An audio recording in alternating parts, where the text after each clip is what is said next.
Alrighty, so I always like to say get in your meditation position, whatever that may be for you. It's fine to be sitting up or laying down, and it can definitely help to close your eyes, to let go of any outer distractions.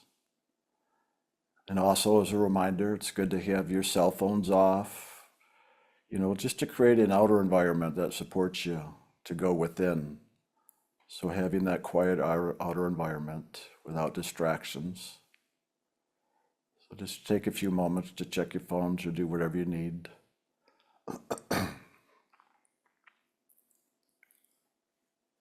And when you're ready, you can close your eyes. Just begin to focus inwards.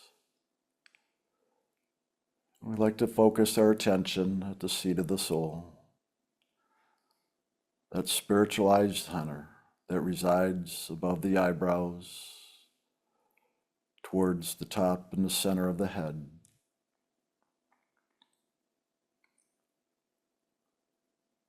It is literally just focusing your attention here. Very gently, simply.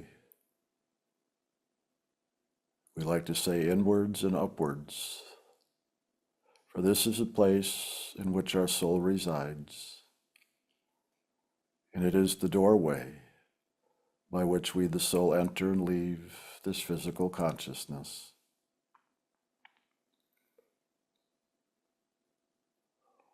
So here in meditation, in this focus, we just allow that inner eye to open, or the inner door to open, or the window, or however you may perceive it. Just allow this to open up so that you begin to perceive spiritually through the eye of the soul. This is the true I am.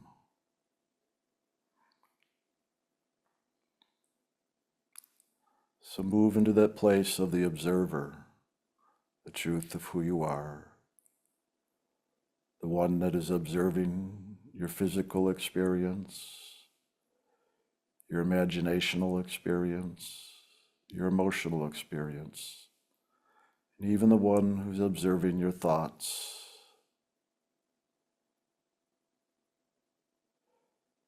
And even your state of unconsciousness.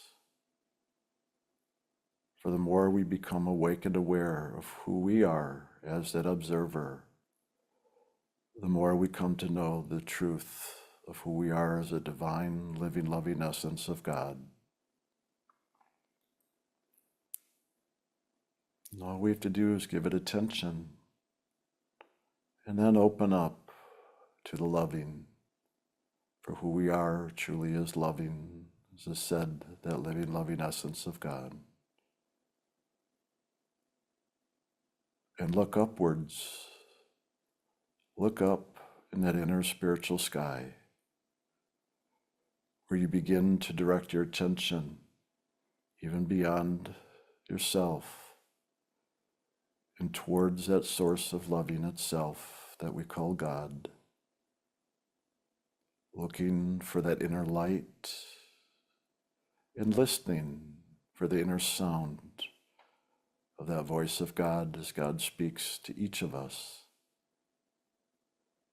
And be aware that voice of God can literally show up as a voice or different sounds of music, of nature.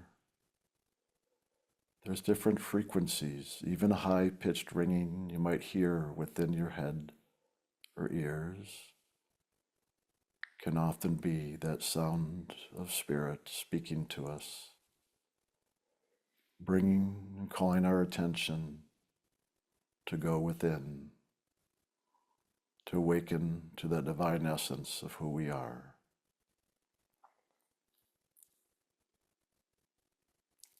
So just take a deep breath in or two, just relax into this inner focus,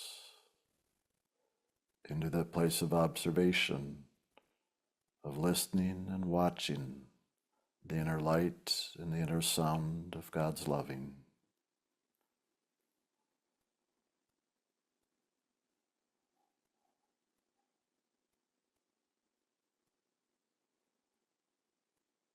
Even as you breathe in, you may see, hear, or even feel that essence of loving within the sound and light, just coming in from the top of your head and pouring down through your body. Just open up and receive, allowing yourself to experience that grace and loving that God has for each of us. Just ask, invite, receive. But you have to open, become vulnerable, and allow God to give to you that which has for you.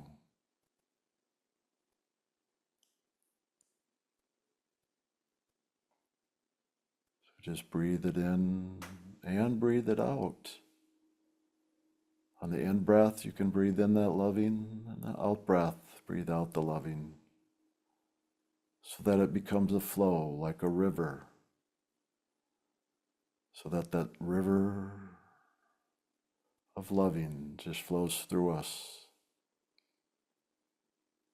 with no restrictions,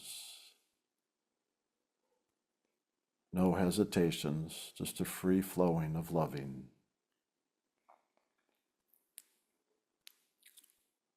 And as you get centered in this flow of loving,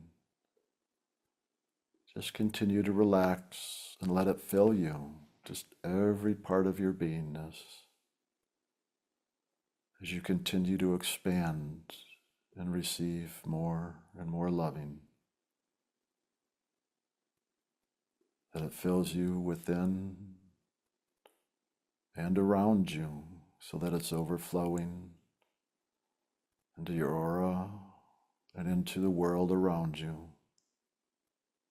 just touching to all aspects of your life. You even may take a moment to see this loving moving into the different aspects of your life, relationships, work, friends, family, anywhere that comes present or you wish that loving to go into. Just give it your attention for a moment as an invitation for God's loving to go into all these areas in you and around you.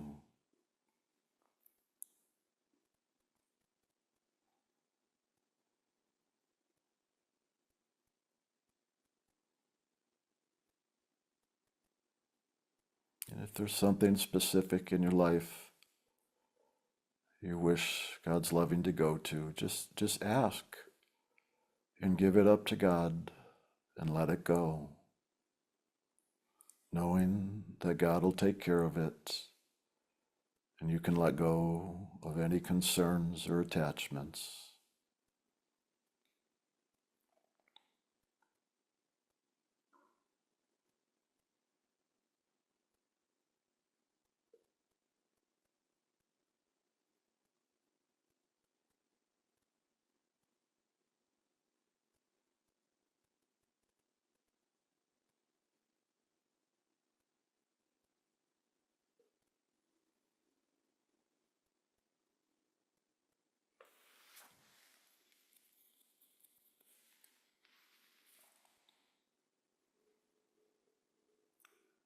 And you can continue this just a few more, or if you're complete, just allow yourself to be with the loving. Once again, coming back to that inner focus at the seat of the soul.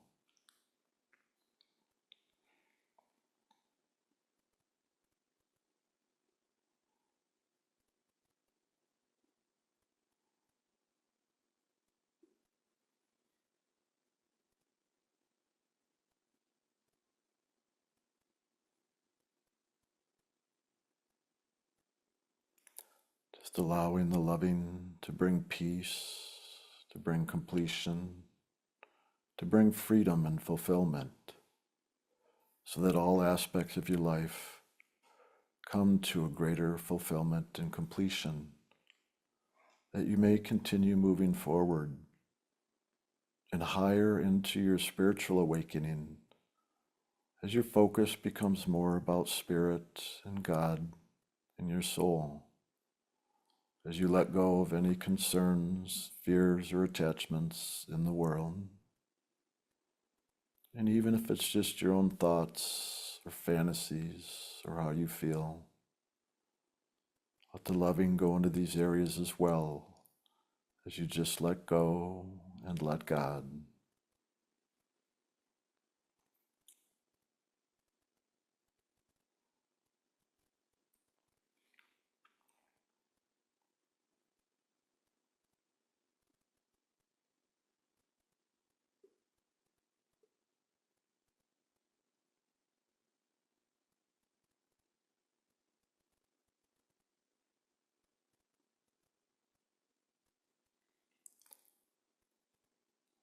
If you feel moved, begin to offer your gratitude up to God for being part of your life, for being within you, for going to those that you love and in your cares, in your needs and wants. Just allow that gratitude to come forward. For gratitude brings us into a greater oneness with God.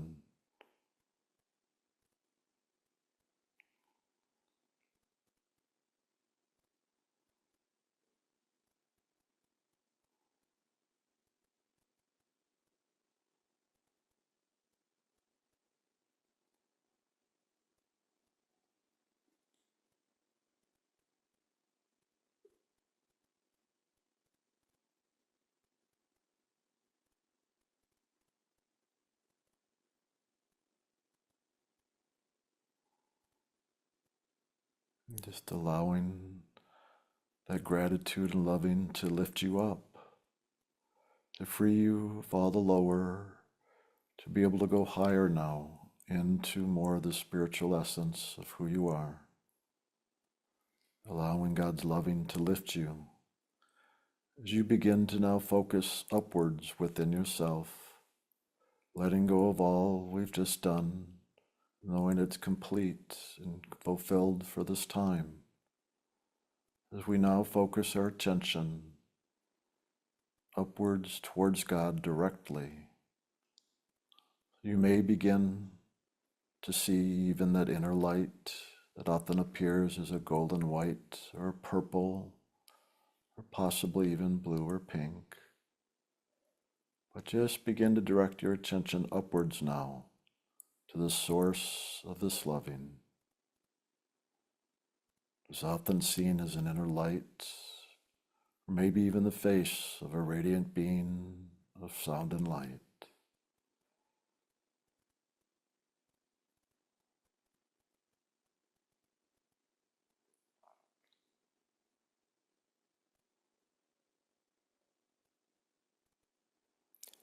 Just allow yourself to concentrate that focus on this inner light and radiant beingness, and begin to direct your loving to this light, into this beingness. And if you wish, you can even say, Lord, I love you. I love you. I, that living, loving essence of God, your living, loving child, I love you, God.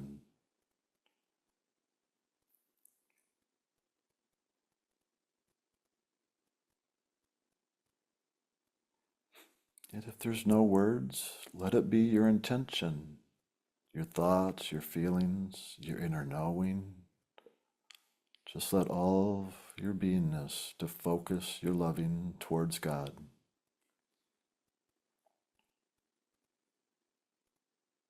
And just love God now with all your body, mind, heart, and soul.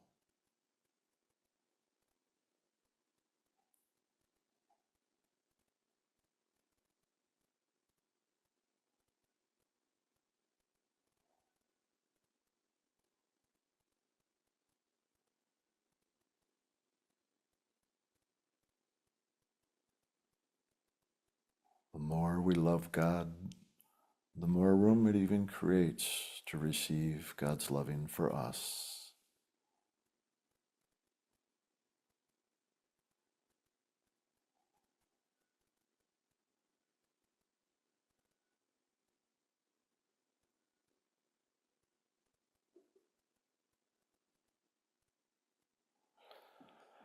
And in a moment, we're going to begin chanting the sacred name that God's given us to support this process of loving.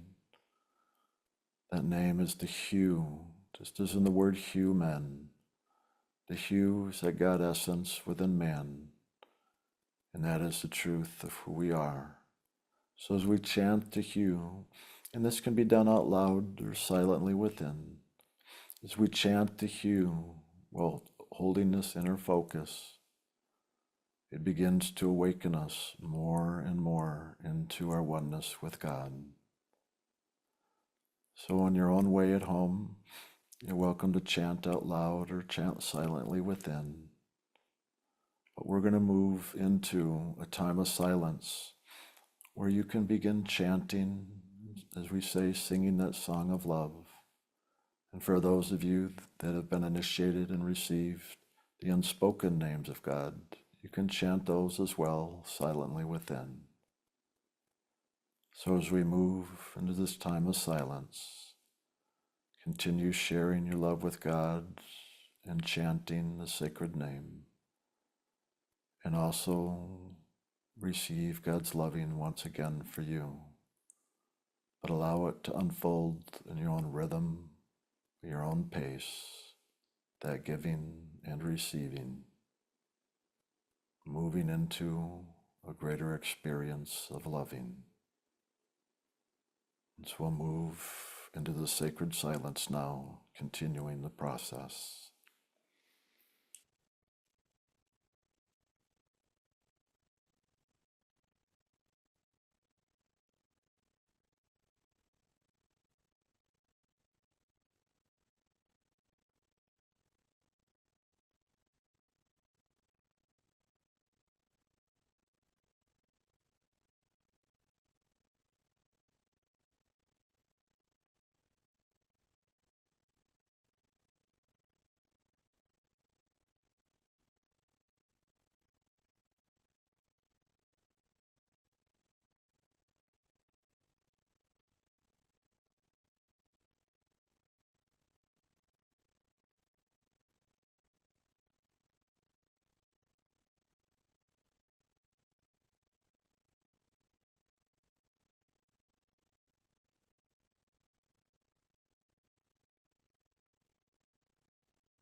So just begin to come present wherever you're at, becoming aware of that movement of loving, allowing yourself to be aware of the seat of the soul, be aware of the peace and the stillness. Just gradually let the loving bring you back to the centered point. Just remembering any inner experiences, awarenesses that have unfolded during meditation. Just taking mental note of those.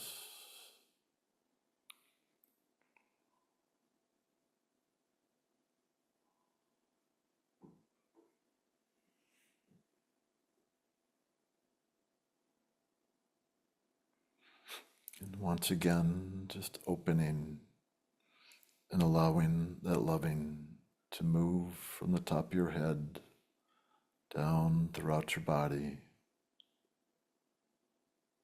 Just allowing that river of loving to flow once again on all levels, from your soul down through the mind, the emotions, the imagination, and through the physical body.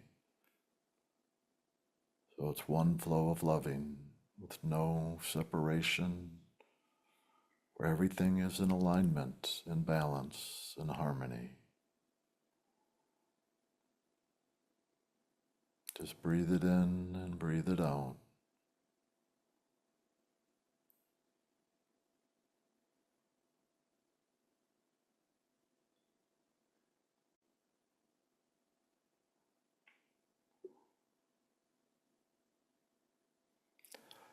When you find yourself just becoming centered and still and present, if you wish, you can open your eyes. Otherwise, it's fine to stay just quietly inside, just listening, and just being aware.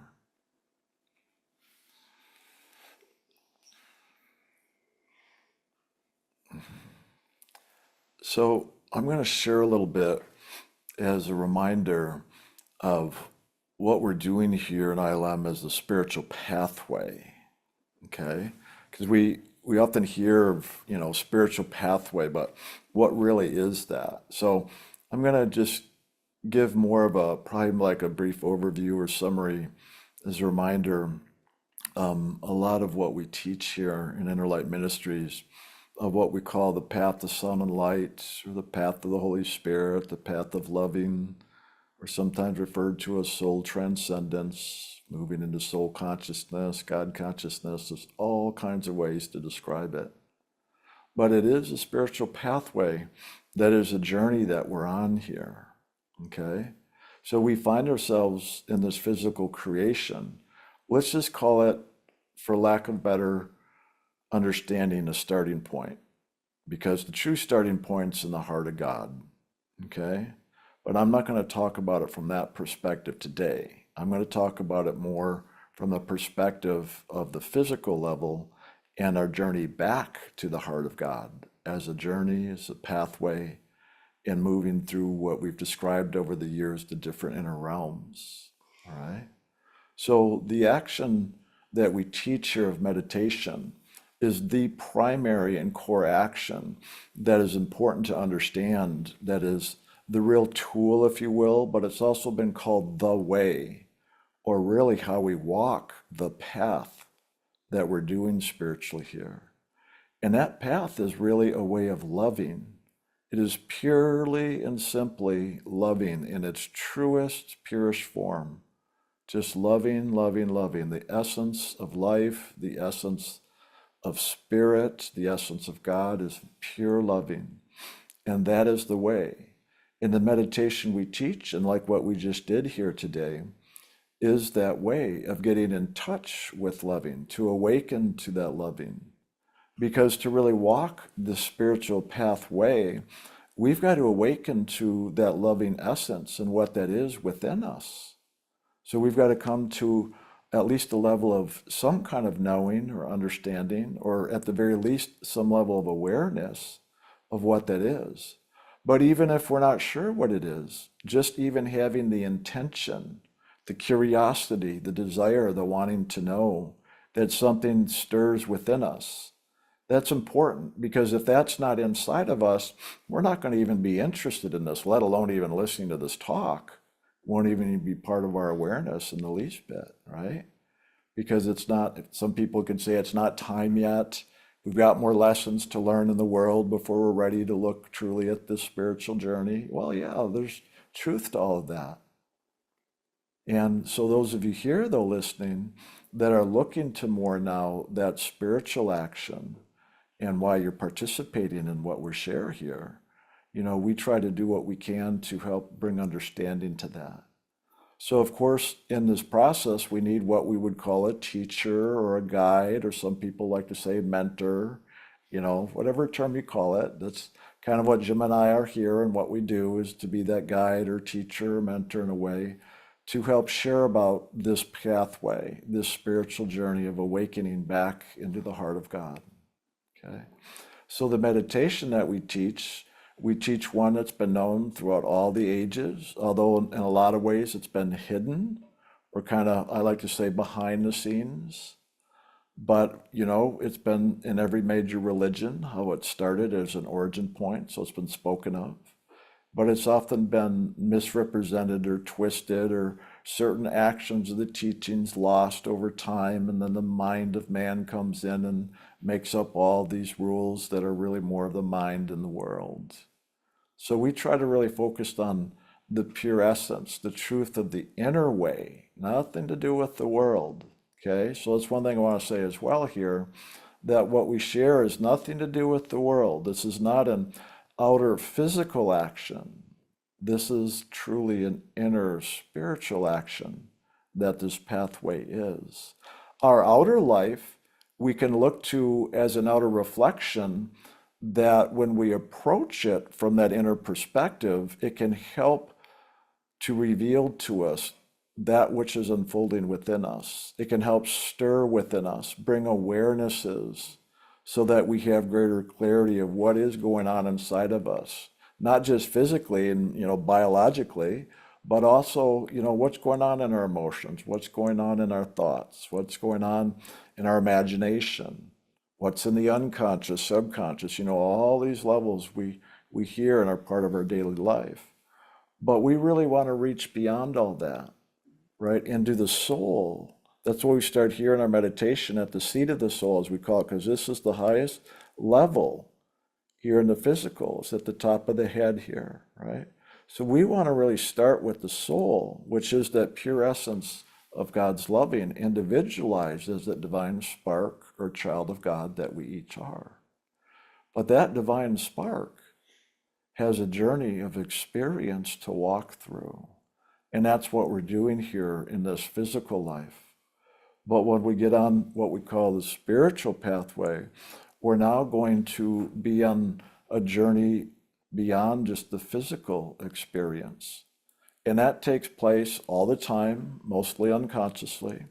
But when we meditate, we begin to open the doors to greater awareness, to higher consciousness, to the spiritual action that's unfolding right here in the physical level, just as we do in meditation. Because I know often when we meditate, I can feel that energy moving right up here on my forehead, top of the head. And when I open, it will flood down through my body.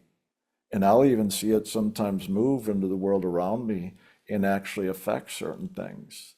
But that's awareness that can come as we practice the meditation in simply paying attention moment to moment throughout the day of how that loving is moving within us and through us, okay? But that's just a physical level. That's what some people say, developing our intuition, becoming more spiritually or psychically sensitive, more the metaphysical, beyond the physical, right? So those are parts of that discovery and awakening along the way. But that's just a physical level. the action of meditation that we teach here in this path to sound and light starts there, here, as I said, at the seat of the soul. And these are the awarenesses I just described briefly. But now it goes beyond that.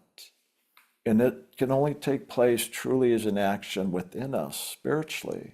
So the meditation is the access point, the doorway by which we enter into and move through now into these other spiritual realms or dimensions or levels that we speak of. So I'm going to lay out the main ones that we talk about. So we have the physical levels I just described here, the body obviously, and all that we can see physically. But then as we go higher into these inner dimensions or realms, there's this other level right above the physical, often referred to as the astral realm or the realm of imagination. And that's the level where, we can fantasize, where our creative imagination and visualize, we can create things. A lot of, sometimes it's mixed up with the mind, like thinking and belief systems, but this is really a lower part of that action of our creative action. That's why you call it creative imagination. Especially little kids are so good with that. Watch kids and their imaginations, and my God, the games they come up with and how they play and make stuff up on the spot, and they're building and just making all these little things. Watch kids. We've been around some of the kids lately the last few weeks, and it's reminded me like, oh my God, I used to be like that as a kid too, but man, I don't remember that now. It's like I'm not like that now. I guess in some ways I am, but more the adult stuff, right? About your life and how you want it to be and all that good stuff. So, but to see that creative imagination at play and then how we'll put it into action in the physical world. That's why I love it with kids. They're just so creative and expressive with it. But really, that's what we're doing all the time. It comes out of that creative imagination that we even begin to visualize what we want to do in the world, right? Positive or negative. Like you can have an upsetting experience and you'll play it over and over in your mind, but then you can begin to visualize or imagine the outcomes of how you would like things to be, right? Heard of techniques like that, or it's known in athletics, right? Some of the top performing athletes, they'll visualize in their imagination how they want things to go so they get the positive results to improve their performance. It's a lot of what the creative imagination does. So it supports an action that's closely associated with the physical and it's right above the physical. So they tie together in that way, all right? And then if we go beyond the imagination or the astral realm, right? Oh, by the way, the astral realm is where a lot of things in the world you might read about when they talk about out-of-body experiences or even life beyond death type of things.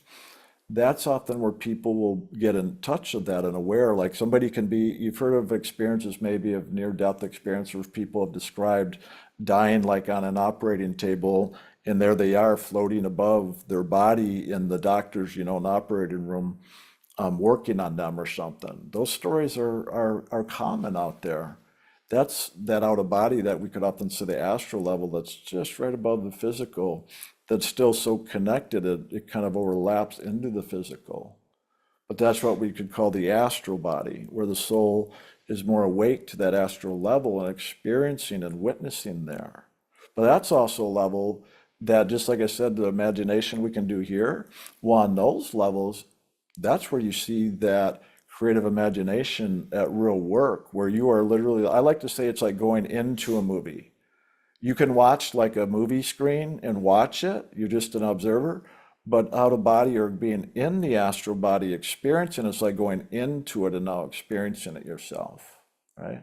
That's how I often describe the astral realm type of experience. It's very real when you go there, just like in the physical. But it's the soul now experiencing that realm of consciousness, just like the soul's experiencing the physical body and the physical realm of consciousness here and all that goes with it, this whole vast physical universe. Well, there's a whole nother astral universe, very similar to the physical. The difference is there's not quite the limitations there. Like on that level, you can walk through walls, you can fly, gravity doesn't limit you, unless you believe it to be. right? These are the things where we're learning. Like a lot of times, people believe the limitations they have in the physical, like gravity or things are solid. In the astral realm, you can begin to now, literally through your imagination, see yourself walking through walls or flying and overcoming gravity, and then you can do it. And that's where, in a way, we get to practice, rehearse, visualize. But on that level, we actually start to then do it and we play it out there. And it's the beginning of what I like to say, the spiritual journey now beyond the physical. It's that next step.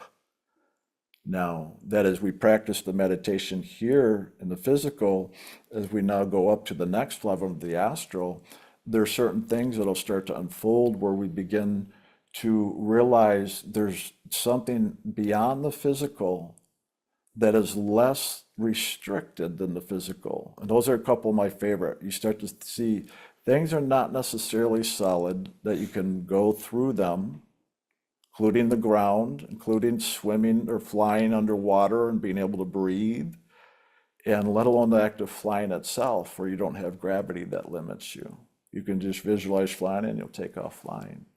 So that's where we begin to awaken more of those spiritual senses and begin to move beyond the physical restrictions or limitations we experience here, right? So we start to move into a level of freedom by doing this, practicing that. And then once we've learned enough going on to that, then we'll start to now move through that astral level. Just like we can travel around the physical, have different experiences, right? That's what we're doing. We're having experiences, and all those experiences, we're gaining wisdom. We're learning from our experiences, our day-to-day life, let alone when we go on travels anywhere, but just day-to-day, going to school, going to work, going to see friends, going on a vacation. We're having experience. We're learning through all that. All of our day-to-day relationships, we're learning through those interactions. And that's what we're here to do, is to experience that. So even our physical journey and what we do day to day, it's part of our spiritual path. So like I said, I want to describe the pathway. It's part of that. The difference is when you start paying attention to that inner experience and looking at your life as a spiritual journey, is when now it begins to awaken more and become more that as a living truth rather than just you're doing the world. Your perspective changes. It becomes more of an inner process now, as well as just doing the physical. You're paying attention inside of you with what you're experiencing within you, what it stirs within you as you do that.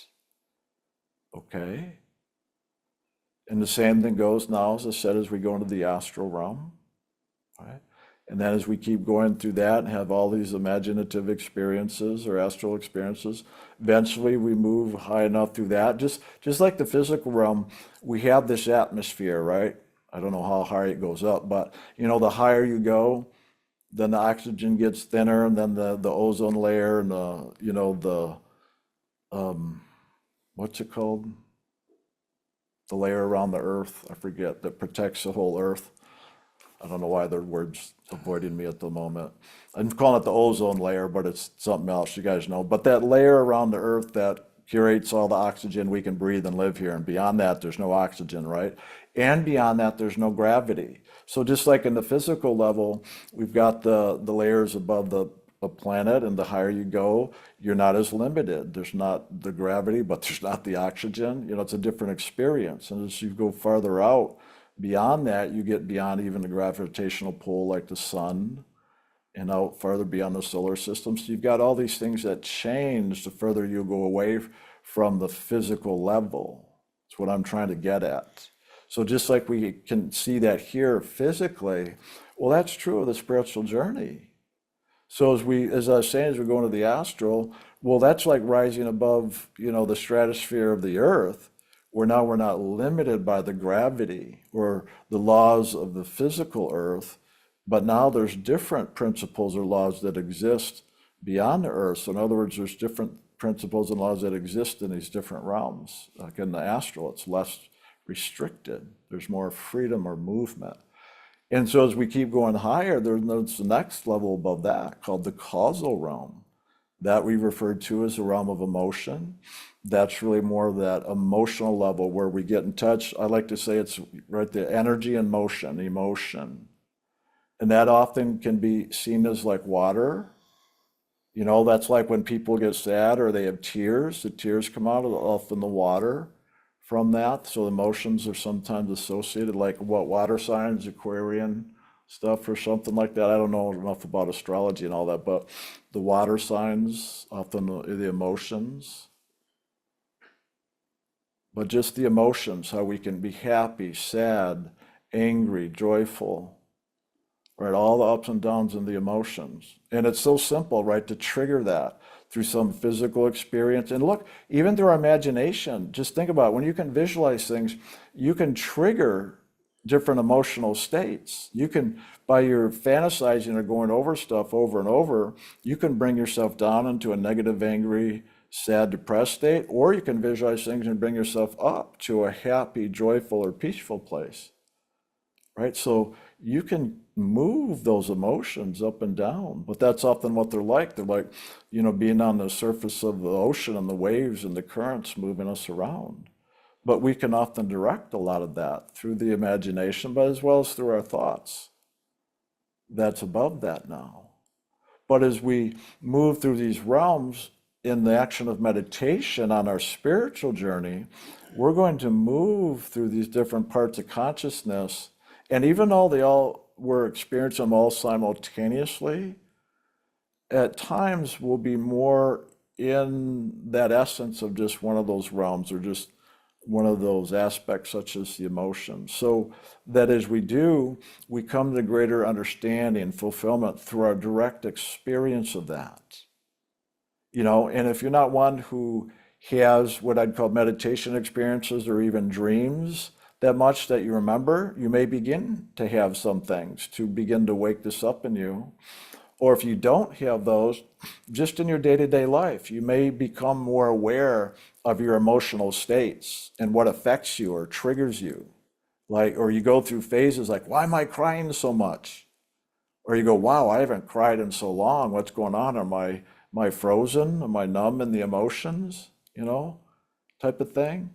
At some level in a spiritual journey, we're going to become more aware of our emotions and our emotional states, because that's part of the experience, the learning that we as a soul need to go through as we move back towards the true knowing of who we are as that child of God, our true spiritual essence. There's a spiritual journey that we are going through to awaken to that true spiritual essence. And so we need to go through these levels, like I said, the physical, through the astral, now the emotional or the causal realm. Okay, and those emotions, as we all know, boy, it's like to try to tame them, what they call it's trying to like bring together a group of cats. I forget what the joke is around that, trying to herd cats or something like that. You know, it's like that with the emotions. It's like, wow, I can't control my emotions. It's more like I'm at the mercy of them and what they do to me, right? So we're the victim of our emotions type of thing. That's often how it feels or seems like. And so we ever wonder like, well, how can I ever master my emotions, so to speak? Because most people think of it as control when they go through that. So the mind is always in battle with the emotions. And so the mind's trying to control the emotions. So what? So that we feel good and we don't experience what we'd call the sadness or negative things or anger. You guys know what I'm talking about now? So yeah, I'm talking about the mind a moment, but how many times have you gotten so uncomfortable with your emotions, you try to use your mind or willpower, if you want to put it that way, to try to control your emotions and how you feel, but when you do that, all you do is struggle and it seems like it makes it worse. You know, when you're trying to suppress your emotions and change how you actually feel. And if you do it enough over time, eventually what happens? It backfires on you. It blows up in your face. You have a big argument, a big fight with somebody. You know, you lose a friendship over it or something. Right? The things that happen. Or if it doesn't come out that way, what happens? You suppress the emotions enough, you're going to have certain health things. A lot of stomach problems, a lot of where the emotions sit in the body here, the solar plexus stomach. around the organs there, health or whatever. It'll manifest in different ways through the body, through injuries, through physical, all kinds of ways. I can't limit it anyway and say specifically because it'll show up all kinds of ways, right? That's why a lot of people who do counseling and healing therapies, it's good because it helps to move the emotions, open it up so that it begins to flow freely, right? It's that free movement that we really want through all the levels, truthfully. I'm just giving this as a kind of an example right here for the emotions right at the moment, that's all. So, but this is kind of an idea of what I want to get across for everything is that just like the emotions, we always seem to be looking for some kind of balance or stability or calm so we can feel good, right? Not be afraid, oh my God, what if I go into some emotional state? And then we begin to fear the emotion, so we feel like the victim to it, like I was saying. But you see, it's those internal states that affect the emotions. Those fears we have, those judgments we have, those restrictions we place on the emotions, often making them wrong, not liking the feelings, so we resist it. And that's what creates all these imbalances. So as you know, as we teach in ILM, besides the meditation about working with loving, accepting, forgiving, this is where it's really powerful, especially in emotions. That's where it's probably where everybody holds the most karma, is probably right there in emotions, that'd be my guess. But that's where, when we can bring the loving in those emotions, it calms the stormy seas. That internal battle with the emotions, it calms when we bring loving, just to bring the loving in there. To love all these parts of ourselves that are emotional, that we judge, that we fear, that we're uncomfortable with. It's only the loving that brings that to balance, to calm. But then loving also allows for all the emotional expressions and movements. It doesn't restrict. And that's the challenge, because most of the time when we're not allowing that freedom of expression of our emotions because there's a fear inside of there that's based on some mental belief system of what's right, what's wrong, good and evil type of stuff. And that's what's causing imbalance. So really, that's where we bring in the loving, accepting, forgiving, and realize, oh, yeah, let me love my emotions and what I'm going through, but let me also look at and forgive whatever those judgments are that I set up inside of me out of my fears that have created these emotional states that now I'm so uncomfortable with. And so we begin to bring forgiveness in there, and as we forgive those judgments and fears, and as they dissolve, guess what? The emotions start to settle down. So the stormy waters become peaceful, quiet, smooth. Because what? The sun's shining. Nice clear day, because our inner sky, our inner environment is now open. The clouds are cleared. We've been doing the inner work with loving, accepting, forgiving. So that light of spirit is shining from above and bringing peace and calm to the emotions, not through control, through loving and acceptance and forgiveness, right? And so as we move through these emotions, we begin to have more awareness of our emotions, not only what's triggering us and upsets us, or what brings us joy and happiness, but also moving into acceptance of the emotions and how they work and how they are, but then now how we can work them from the spiritual perspective, rather than the mind or the imagination trying to control and manipulate those emotions because of some judgment or fear. Okay? But by the way, those judgments and fears are what we could say are the karmas. Karmas are unlearned lessons, but they're often created by judgment and fear. And so loving, accepting, forgiving is that essence that begins to dissolve and bring peace to those fears and judgments. It's really that simple. But it's only through our inner awareness and practicing all the things that we're sharing here. Well, one, we just got to become aware of it first so that we can begin to bring our loving into it, bring our awareness into it, work with these inner states of consciousness. inside of ourselves. And as we do, then we begin to see how that has the effects. Oh, when I do this, when I'm in judgment and fear, and I have this belief system says, no, I can't do that. That's not right. That's wrong. We clamp down trying to control the emotions. And then we have all these negative fantasies in our imagination around it all, feeding it. And then we have the physical experiences and out of reflection of certain circumstances, like an argument we got in, or we disagree with somebody, we don't believe in the political views, right? That's an easy one to trigger people. And then we clamp down. And then that's fight or flight. But it's that clamping down now that is restricted. That restriction is what we often can call the karma. That's why we often think karma is a negative thing, because it has a negative feeling or experience to it.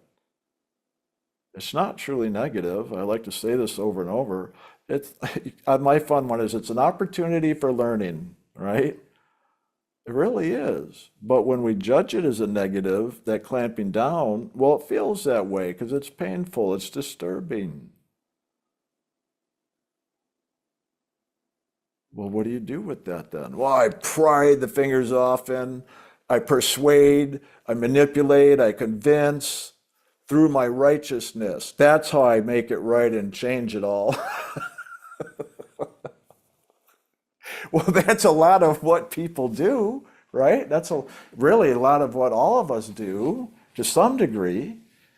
And the more we do it, the stronger and more powerful it becomes, and also the greatest disturbance and imbalance it produces and creates, which is what we see in the world, especially when it comes to politics and wars and all that. That's where that comes through. Yeah, so we have to look at those inside of us. That's why they always say, if you want peace, peace begins with you, with each individual. In other words, we've got to bring to peace ourselves in these inner states. And if we live that, then it automatically exudes from us. And that has an effect then on those in the world around us. But if we come from righteousness that comes out of our wrongshiousness, I like to say, then it's controlling and trying to force things to be away. Well, what happens? Well, then that force comes in and creates all this other restriction and reaction, not only within ourselves, but in the world around us, because that which we live within, we are going to promote and live out here in the world, right? I always say to people, you want to know where your karmic lessons are? Or if you want to call them your blocks or restrictions or limitations, just look where you react. Simple as that. Where's your reaction? What are you reacting about? That's where the lessons are, because reactions let us know where we are shut down and suppressed inside of ourselves. And it's those areas we need to open back up so the loving can just move freely. It's when the loving moves freely, everything comes to balance and at peace again. You live in that, everything starts to change. You're not going to have those reactions in the world. You'll be still aware of them. You'll even feel them still, but you don't have to react to them. And I don't mean not react out of willfulness. I mean, you just won't react to them because you don't have the lesson, the karma there anymore, because you've done so much loving and forgiveness inside of yourself that it just is cleared, lesson complete. That's all this works, by the way, on every level, right? So even though I'm talking about the emotions now, but if you've been hearing me, I've also been talking to the interplay of the emotions with the mind and the imagination and how these work together. So it's good to become aware and see how that works inside of you, all these at play. So if we keep on going now, as I said, the spiritual journey through the astral realm, the causal realm, now to the mental realm above the causal realm, well, yeah, a lot of that, like I said, the emotions are often going to react or respond accordingly to the mind, the mental states we live in, the belief systems, the concepts, the philosophies, the theologies, what we believe is right and wrong, right? This is the tree of good and evil in the Garden of Eden, or the tree of knowledge. That's the mind. The man part, manas, right? Human, mind. Man is mind, right? Hu is the God essence of who we are in and through the mind, all right? So that mind part is where the belief systems are, wherever our thoughts come from. Why do we think about what we think about, right? You ever think about that? Think about, why do you think about what you think about? Did you catch that? Twist that mind into more of a knot. Or they call it the Gordian knot. Yeah, so pay attention to that, because a lot of this is about awareness. And the learning, karma, as we like to say, is unlearned lessons. But a lot of that learning, we need to have the experience and be willing to look at things, to confront things inside of us so we have the awareness, self-awareness of, well, what's going on? Not only who am I really, but that journey to the who I am really is that soul essence, the hue part of human. This is the journey, as I said. I'm going to talk about the spiritual pathway that we're on. We've got to move through these levels of consciousness to arrive and awaken. That's the destination, so to speak, the goal. As I say, soul is the goal. It's a journey we've got to move through these levels within us. But that journey is about experience. So we learn all the elements of the mind, that we learn these elements of the emotions, we learn the elements of the imagination, we learn the physical elements. Because our soul is here on a journey. That's why God created us and issued us forth to go experience all of God's creation. We just happen to find ourselves in this physical creation, or this tree of knowledge at the time. Right? There's a lot more to God's creation than just this physical creation. Thank God for that. So we want to now look at that as our spiritual journey. Well, what do you do on a journey? Well, what do you do when you go on a vacation? Have you ever wanted, oh my God, I want to go travel there. I want to go travel. Why do you want to go travel anywhere? I want to go to this country or that state. I want to go have what? You want to go have experience. There's something in us that's curious, that wants to have experience. There's a reason for that. It's just a natural curiosity, but that's what's in the soul. You could say God created that within us. The natural curiosity of the soul to explore, to learn, to have experience. And so we need to go have experience. That's why we like to go travel, like we like to go do things so we have the experience. That's what we're here for. It's just in a physical level. We get to experience all these different things simultaneously. I'm just trying to describe them individually as well as simultaneously within us, right? So even though I talk about these different realms, like the physical realm, the astral, the causal, the mental, well, they're also represented by the chakras in our body. I like to say our chakras are like the microcosm of the macrocosm, right? So when I talked about the causal realm or the realm of emotion spiritually, like the causal universe, well, that's represented on the third chakra, the emotional chakra in the stomach solar plexus area. Right? So just be aware of that. That's why if you just pay attention inside of yourself, well, that part inside of us totally correlates and corresponds to our soul having experience on that realm in that universe. Just like we're a soul here in an individualized body experiencing this whole physical, well, just this planet in this whole universe, same thing goes for these other levels. Our soul is in the astral body when we're in the astral realm. Our soul is in the causal body when we're in the emotional realm. Our soul is in the mental body when we're in the mental realm. Our soul is in the etheric body when we're in the etheric realm. And then when our soul is not in any of those and just in the pure essence of itself, it is fully awake in the soul realm as the soul itself without any of these other bodies or levels of consciousness attached to it. Okay? So that's the spiritual journey, is working through those levels, both individually through our chakras, but as we do that individually, our soul is actually on a journey through these other realms or universes, dimensions, just like the body would move through this physical world. Like I was saying, like going on trips, just our day-to-day experience. We have a home base in the world, like wherever you live is your home base. Well, the soul's home base in this world is this physical body. Like when you go on a trip with your body, your soul goes with you with the body, right? doesn't stay home and your body goes on a trip. Your body is the home for the soul in the physical level. And guess what? Your soul has a home on each of those other levels. The astral body is the home for the soul on the astral realm. That's the vehicle by which the soul can explore that realm, just like the body is the vehicle for the soul to explore the realm of the physical. Same thing. So guess what? In the mental realm, where I was last left off, so the soul in the mental body is experiencing the mental realm. And oh my God, it's amazing. Literally, these realms, when you have inner experiences or go out of body, like Jim and I do, or dream states, it can happen that it is literally a whole other world, very much like the physical earth, very similar. Like I said, different laws or principles by which it operates, because it doesn't have the level of limitation and restriction like the physical does. But it still is experience, and just as real as experience as what it seems like your physical experience is real.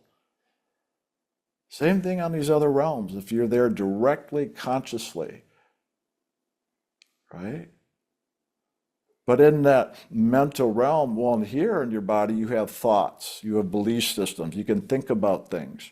You've got these thoughts that have come together that we call belief systems or philosophies, theologies, where now it's created a mental concept, a construct that we live by, that we believe by, that we experience by, that is kind of our guidance of how we do and operate through the levels. Like I said, how it affects the emotions, the imagination, what we even imagine, and our physical experiences coming out of those levels and expressed into the physical to have our experience, right?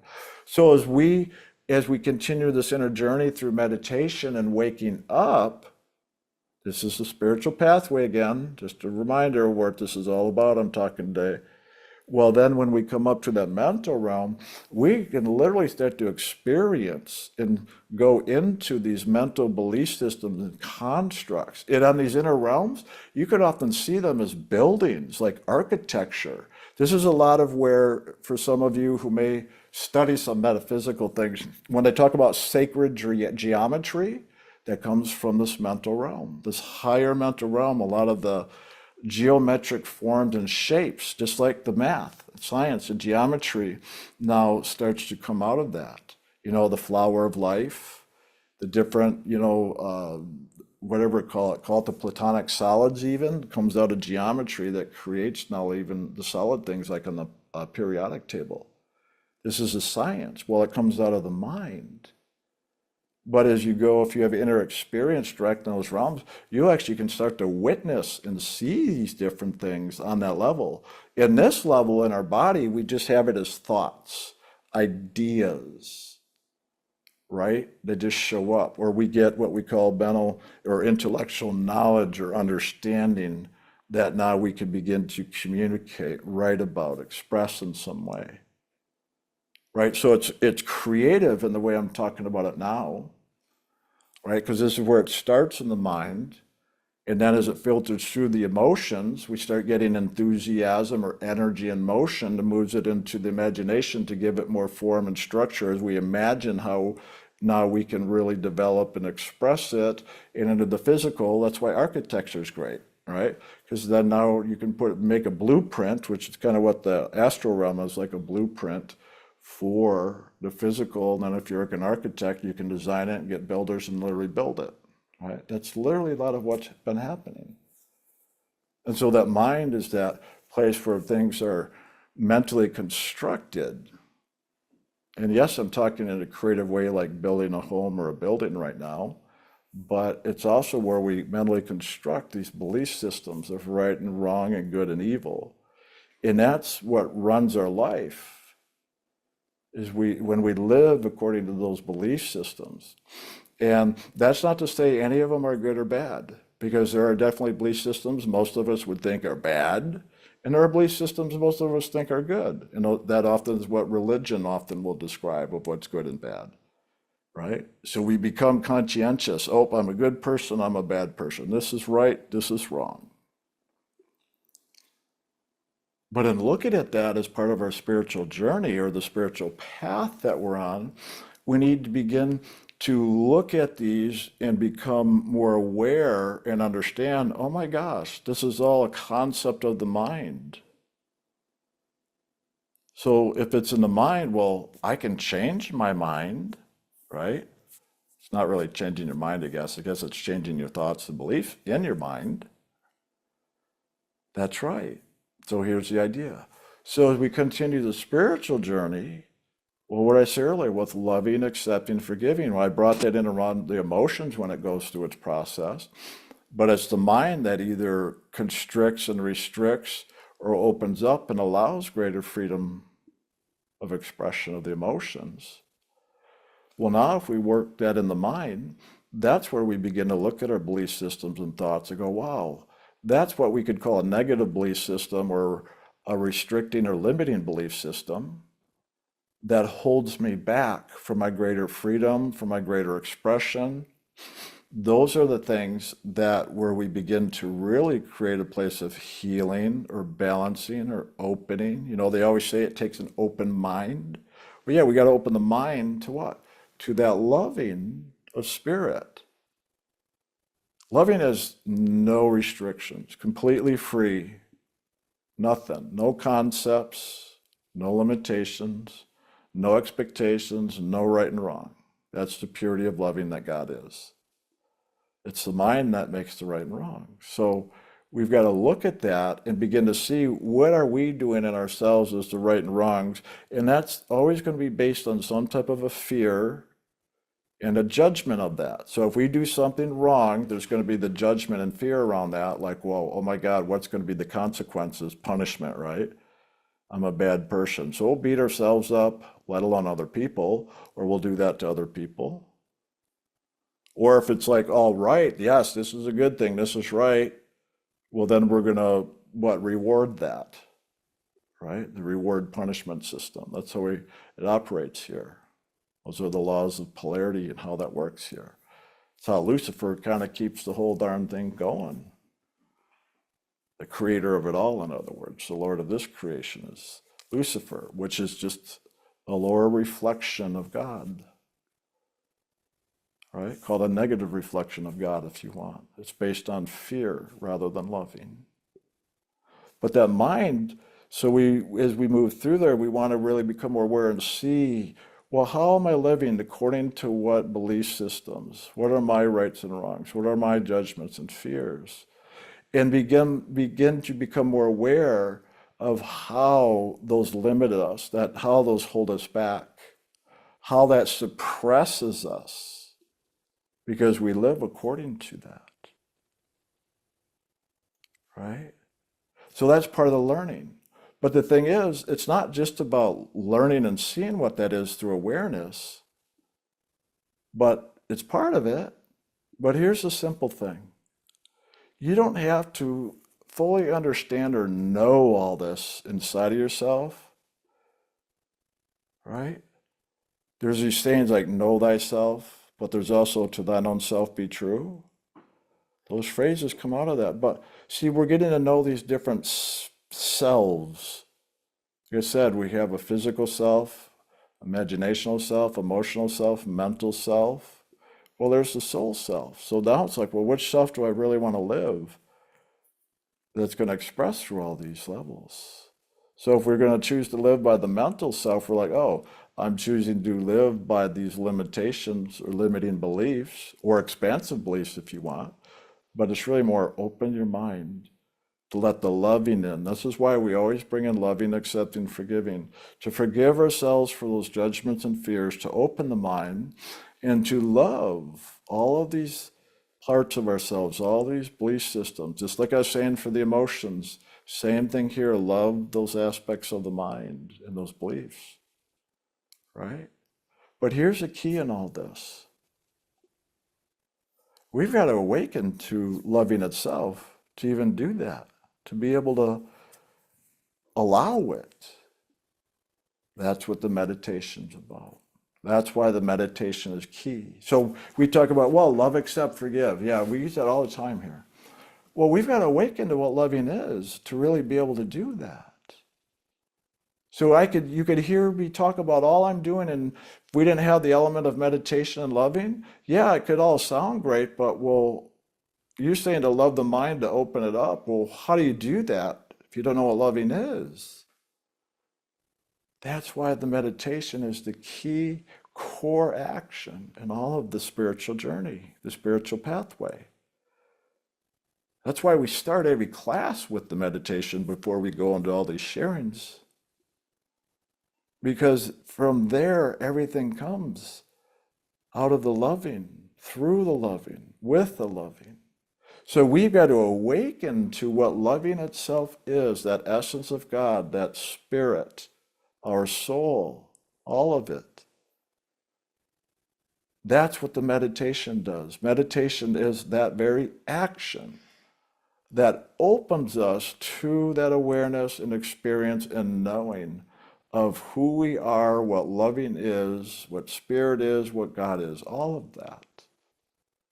It's not something we can create, right? Loving's not a creative action. Well, loving creates, but you don't create loving. You experience it, you open up to it, you become aware of it because it already is. Where things in this world, you can create them and destroy them. Loving's neither created nor destroyed. It's the very essence of life that allows everything that is created and everything that is destroyed. Nothing would exist without loving. So we've got to awaken to that loving that is already that essence of life. And that's the core teaching and understanding of this pathway, this spiritual pathway, any true spiritual pathway. Any true action of meditation is to awaken to that essence of loving itself. Because as you do, is that loving awakens within you, and this is where it starts, really here at the seat of the soul, so it awakens within you. Then loving can come into all these other areas, and why I kept referring to it. It's really all loving, even though we say loving, accepting, forget. Well, loving is an expression. Other aspects of loving are acceptance and forgiveness. So we're along for the ride, but we've got to allow the loving to move through. And that's why the meditation's key. And guess what? As that loving moves through us and we ride that loving, it is going to carry us, the soul, that divine spark of God that came out of God, is coming to this physical creation, is now the loving is going to carry it back up through these realms of consciousness on its return back to its origin. So we're going along for the ride. But you see, we've got to understand how to go along for the ride, but also how to open up to it so we can now experience it. And that's what we're doing on the spiritual pathway. Right? So as I was saying, through the mental realm, so we now open the mind and now allow that loving to come in through the action of meditation as we're doing it and awakening. Well, then that loving is going to keep rising and lifting us up as we become aware of those mental concepts, whatever, as we learn what we need to, those unlearned lessons, the karmas, we come to greater understanding of how that works within us. Well, then as we move through that and now we finish it, oh, wow, I get it. Okay, I love that part of me. I forgive all the judgments and fears of how I created that and restricted myself and kept myself stuck in what felt like hell. I now release myself and let the loving now carry me beyond it. And then it does, because we've given permission through that action of loving, through freedom of choice, by choosing it freely, and being willing to look at and learn. So we fulfill the karmic lessons. All works together. Fulfilling and looking and learning the karmic lessons is an action of loving. It's not avoidance, it's not resistance, it's not giving in to fear or allowing the judgments to run us. It's literally looking and allowing the loving. And that frees us, that liberates the soul. So then the loving carries us beyond the mind. And then the next realm beyond the mind we call the etheric realm, or it's referred to as the void, or that great realm, vast space of emptiness. God created the heavens and the earth is void and without form. That void is that big space between the top of the mind and the soul realm, because it's just a void of darkness. And that's the big trap, by the way. That's why a lot of, you could say geniuses are very highly evolved or spiritually awake, different teachers over the ages, like the Buddha, have talked about this, but it's so beyond where it can be seen, they don't realize there's a whole realm of spirit beyond that, and God resides above that. So they don't know that. So they think, oh, once I'm above the mind and I'm at peace, I'm in nirvana, the state of bliss, because they're in the void, the emptiness, where there's not all the chaos of the mind, emotions, imagination, and physical universe. They think they've made it. Well, you have made it to a wonderful place beyond all the chaos. But yet there's this whole amazing, true spiritual creation in which God resides that's beyond that.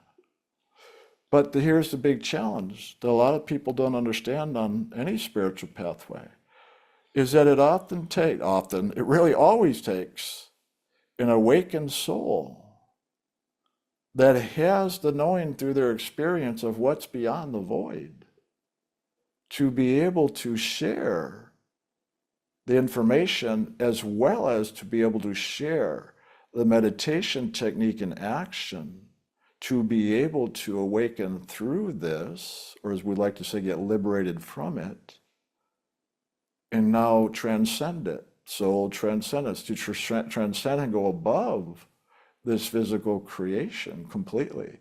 But we need that guiding light and sound. The light and sound of God is what makes up the energy or frequency of loving. That's called the Holy Spirit. So we need that to guide us and show us the way and bring us the way through that great void. Because it's all dark. You start wandering on your own, you get lost. And believe me, when you go in there on your own, I've experienced it many times, you feel completely alone. Nothing else exists. It's just you and that's it. And that's what scares so many people. It's so frightening. At first it's peaceful. Complete peace when you rise above the mind, you go, oh my God, it feels so good. It's peaceful here in the quiet. Nobody's here, nothing's going on. But the longer you're there, and if you start to journey into it at all, then you realize you're completely alone. And then the fear sets in because it's complete darkness. You can't see or feel anything other than your own awareness of yourself. That's it though, you're only aware of yourself. But then not aware of anything else, that's where the aloneness and then the fear gets most people, right?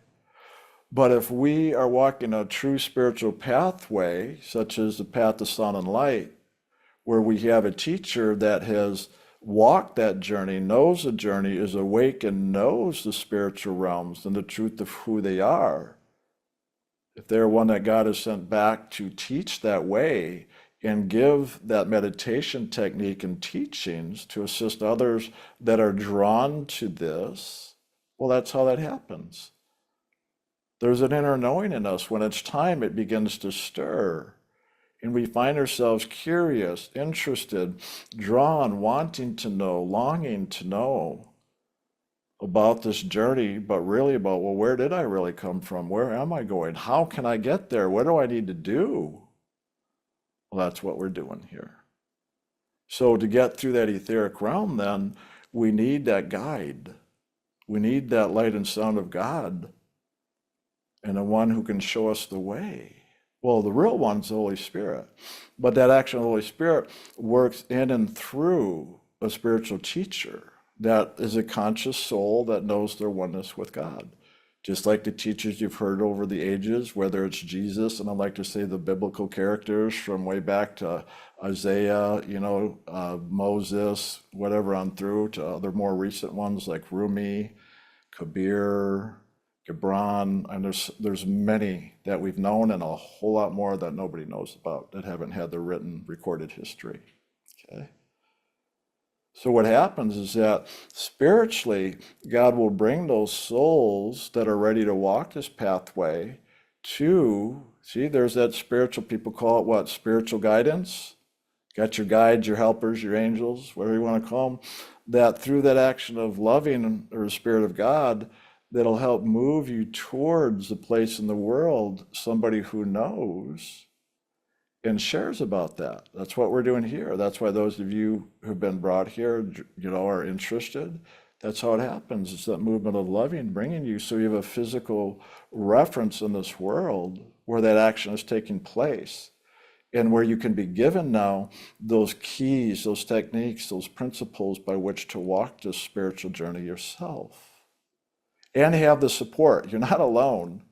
Now, when you're doing the meditation, yeah, you're alone. Even when you're in a group, you're alone doing it within you, but you have all the support here with the teachers and the community and all, right? So it's moving in that direction, learning about this, but then ultimately the meditation, okay? So just like I was saying now, so you got a spiritual guide. Call a guide. Like if you're going to go mountain climbing, if you want to do a big mountain, you want to do it safe, you get a guide there who shows you and brings you along and all the stops along the way up the mountain, right? They know they've got the equipment, they know the journey, the path, the trail, they know the stopping points, what you need to do. Well, that's what we're doing. That's why I said call spiritual teachers, guides, mentors, whatever you want. We know the journey. So our job is those that are interested to take you on the tour up the mountain. It's literally what it is. It's why the spiritual journey is often referred to as the inner mountain and climbing that to get to the peak, which is the soul level, by the way, right? So with that guide and teacher to show you the way through that etheric level, which is unconscious. There's nothing there. That's like unknown, unaware, unconscious. That's what I call a void. So it's that teacher, that action of the Holy Spirit, that can guide us and actually bring us through that, through the action of loving. And that light and sound is the loving. So when you hear us talk about this in here, when we say often look for the golden white of that purple light, well, the purple light is the main color of the Holy Spirit as it comes through the etheric realm. And I've seen this many times. I'd be standing right above the top of the mind and in the beginning of the etheric and that darkness, and I'll look up and see nothing but darkness. But then all of a sudden, as I keep focusing, all of a sudden the purple light will start to appear and reveal itself and come on through. And that's all we have to do is look. We've got to know what to look for. And so as we look and the purple light reveals itself, well, then all we got to do is follow that and look to it.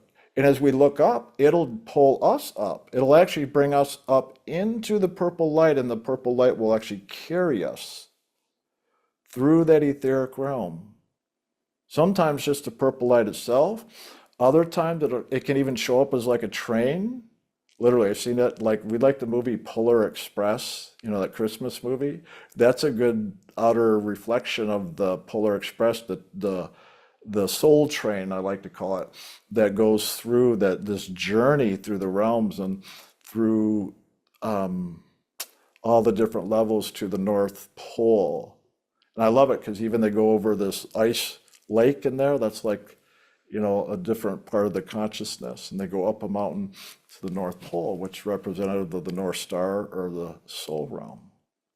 So that's what the train does. And sometimes it'll show up just as a spiritual teacher. You'll see Jim or myself or another spiritual teacher such as Jesus just show up as part of that action. And then all of a sudden we'll start flying with them. Literally, they'll often go before us and we'll be lifted up right behind them or literally take their hand. Or sometimes I've literally hugged people and flown them up as well. So it'll happen, those are some of the more common ways, but it can happen many different ways, right? So that etheric realm then, as we move through that, and as we go through the darkness, as the Holy Spirit, the teacher there brings through the darkness, then we get to the other side, we get towards the top of the realm, all of a sudden the light, there's complete darkness, but then we see that purple light, like I said, bringing us through, but it's still all dark everywhere. As you go up, then it starts getting a dim light, slowly the light. And then the higher you go, as you get up to the top, it becomes lighter and lighter until you literally go into the soul realm, and then it's all light. Just all the golden white light of spirit, the pure essence of spirit.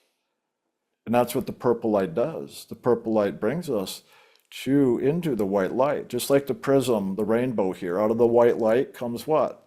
Right, the purple light, the blue, the green, and so forth. So those frequencies, we're going up frequencies that are also symbolic of the journey through the realms in this way, right?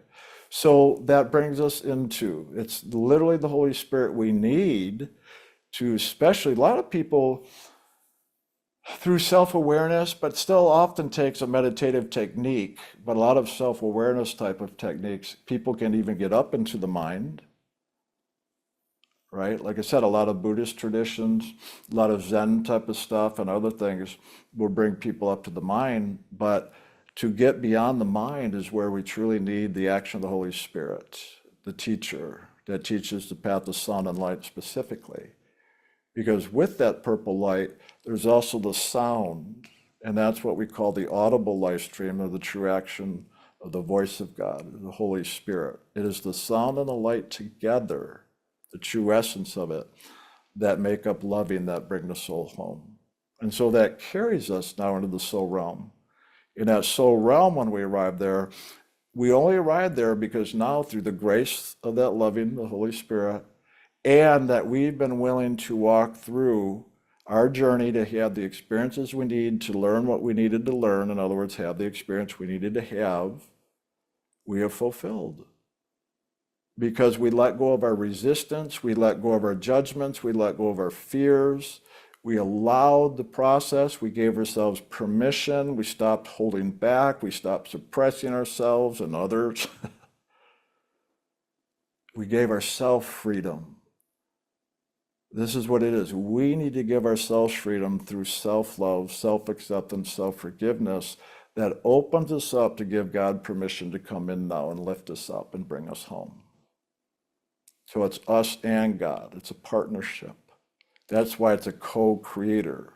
We and God are creators, co-creators together. And ultimately, it's about union with God.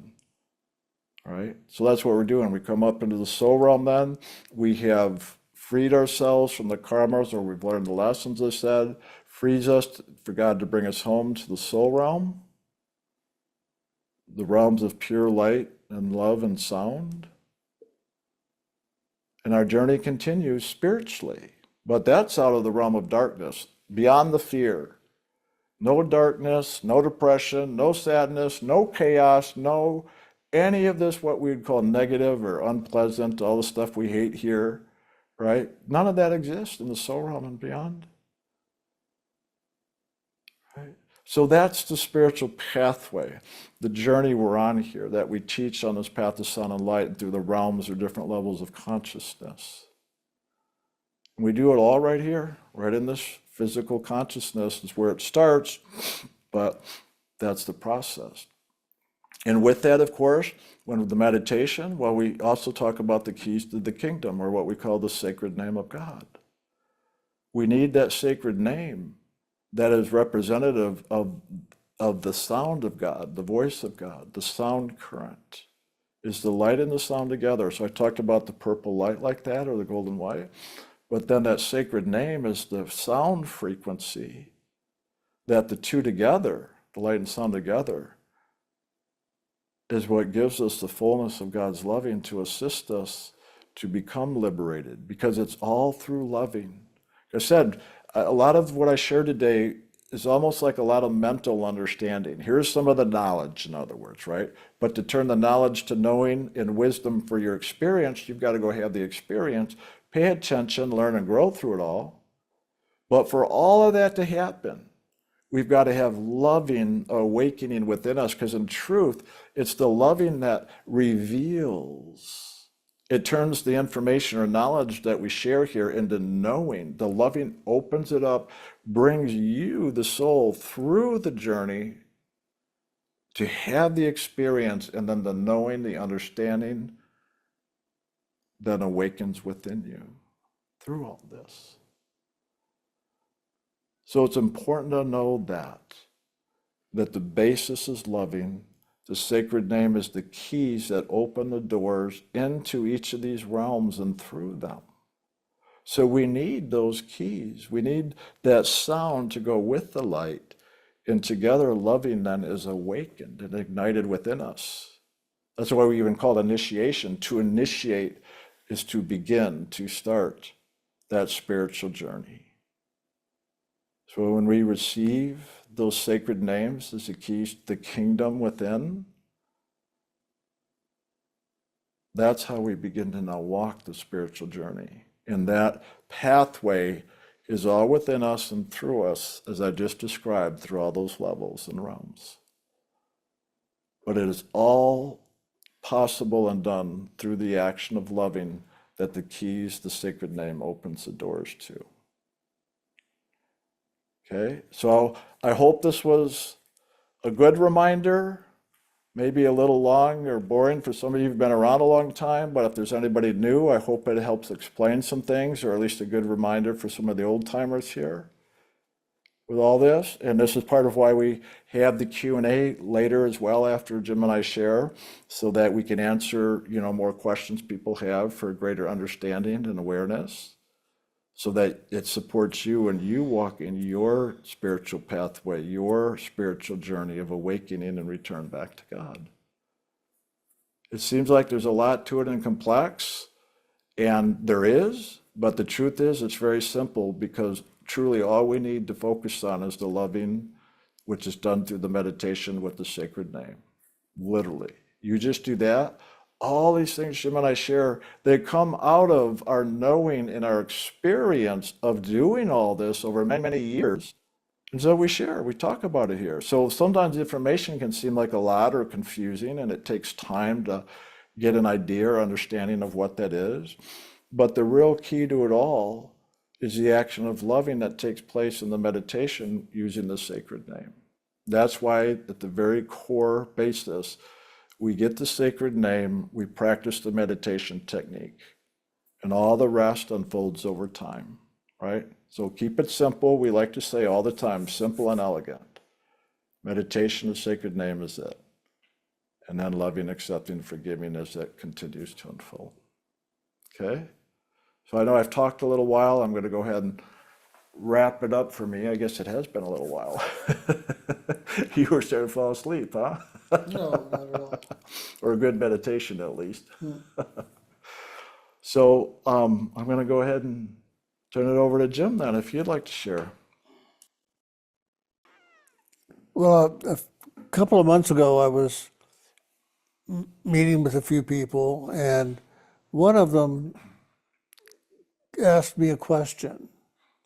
She said, "Why is it that when I first met you, you kept looking up above my head and didn't look at me directly as much as I would have expected?" And that's a question that a lot of people have.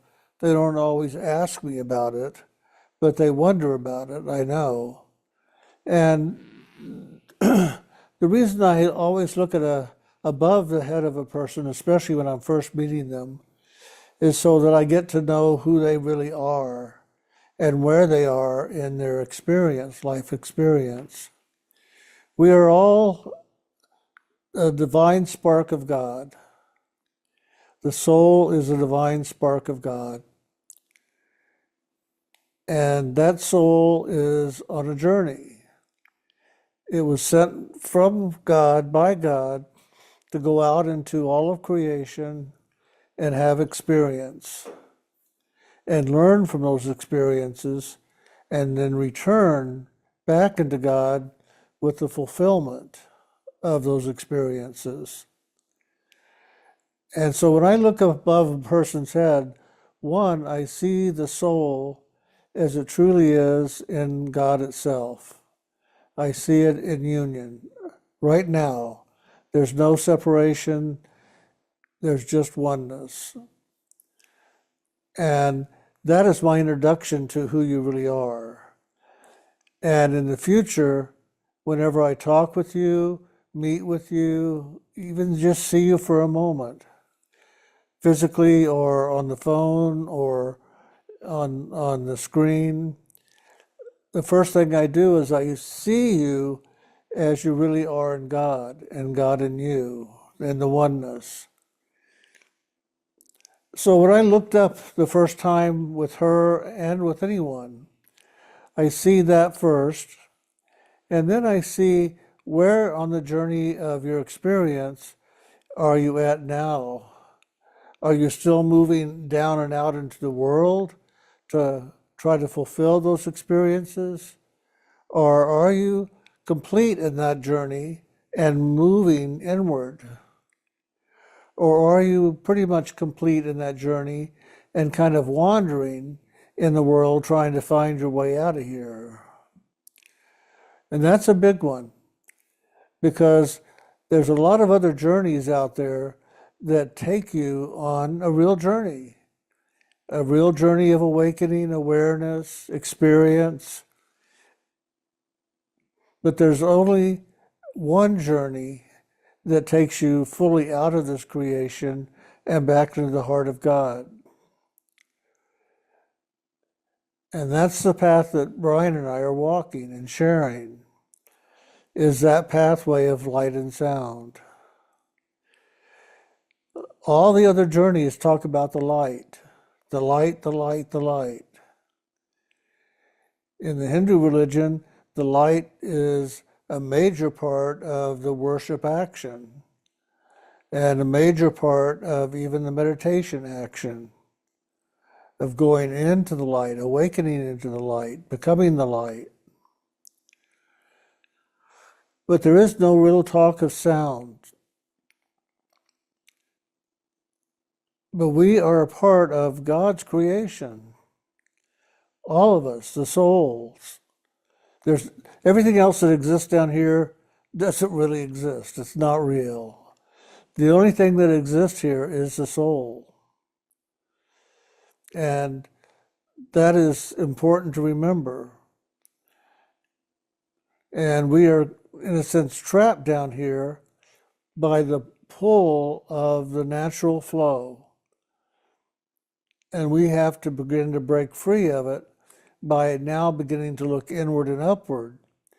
And that's what we do. When we finally complete a lot of the journey down here of getting experience, of learning, of growing, when that is getting close to completion, we begin to look up just naturally. It's a natural looking to find that way. How do I find where I really came from? How do I really get out of here? Where am I? Where do I need to go? All of us go through that in our own way. It may not be worded that way, but we're all looking. Well, like I said earlier, there's many different pathways in the world. And we go looking through many of those pathways, trying to find the one that will bring us home. And we go here, we practice this, we go over there, we listen to this. But we don't find the completion of it. We don't find the fulfillment. We don't find that which stirs inside of us the greater knowing, the greater understanding, the greater truth. That which stirs that action is the Holy Spirit. The other pathways are pathways of light. And the pathway of awakening to many different awarenesses and levels of consciousness, both within ourselves and within the creation. But they don't contain the essence of the Holy Spirit. And what is that Holy Spirit? That is the creative principle of God. Through the Holy Spirit, God creates the soul. Through the actions of the Holy Spirit, the soul becomes awake and aware of itself in God, but also as an individual part of God. And when we enter into this lower creation, we lose sight of that, because this lower creation is a different flow, a different movement. On the inner levels, it's always inward and upward toward God. We're ever looking up toward God. And we look up to God through the God that dwells within us, the soul. So we looked up to God here, and then that which is the essence of God here looks up to that which it came from, God. But when we're in the world and we're looking for the answer of that, we look down because the natural flow of awareness and awakefulness and beingness is looking down and out into the creation that we are in here. The creation of spirit is ever looking up. It's always flowing upward. That's the natural flow. The natural flow down here is down and out. So down here we start to develop a question about who am I? Who am I really?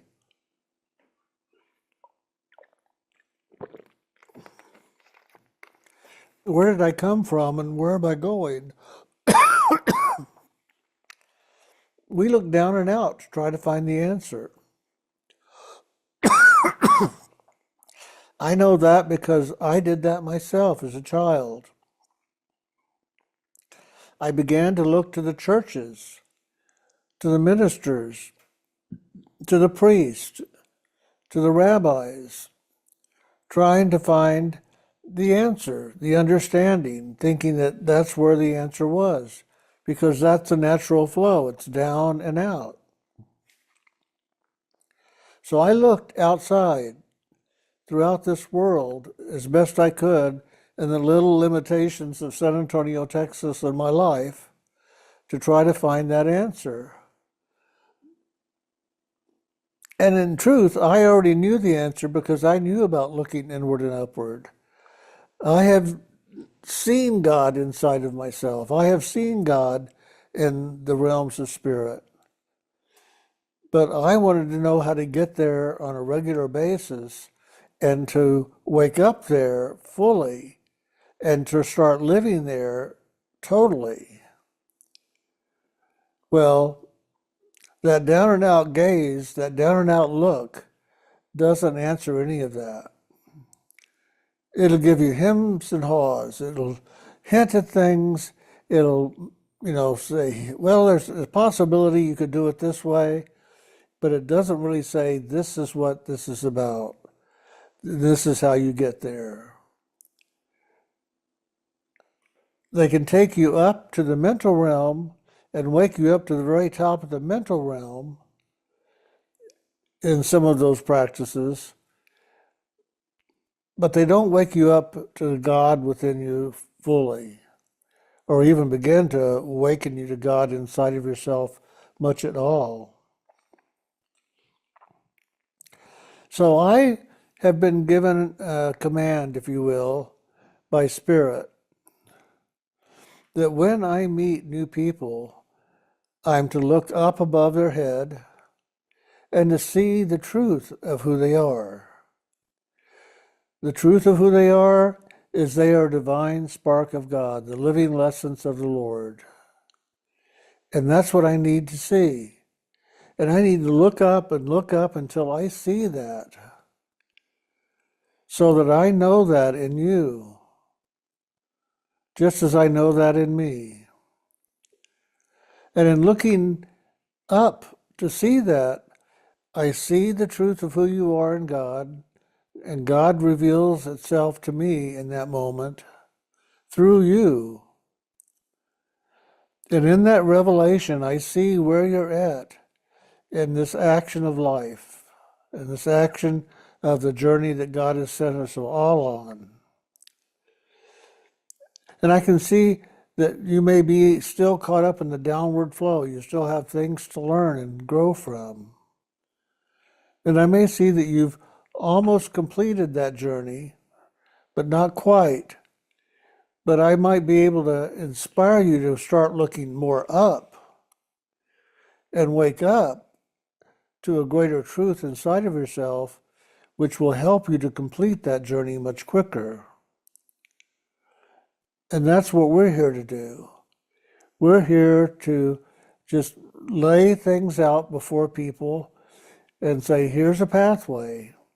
Here's a way back to God, to wake up to the knowing of who you really are in God and God in you.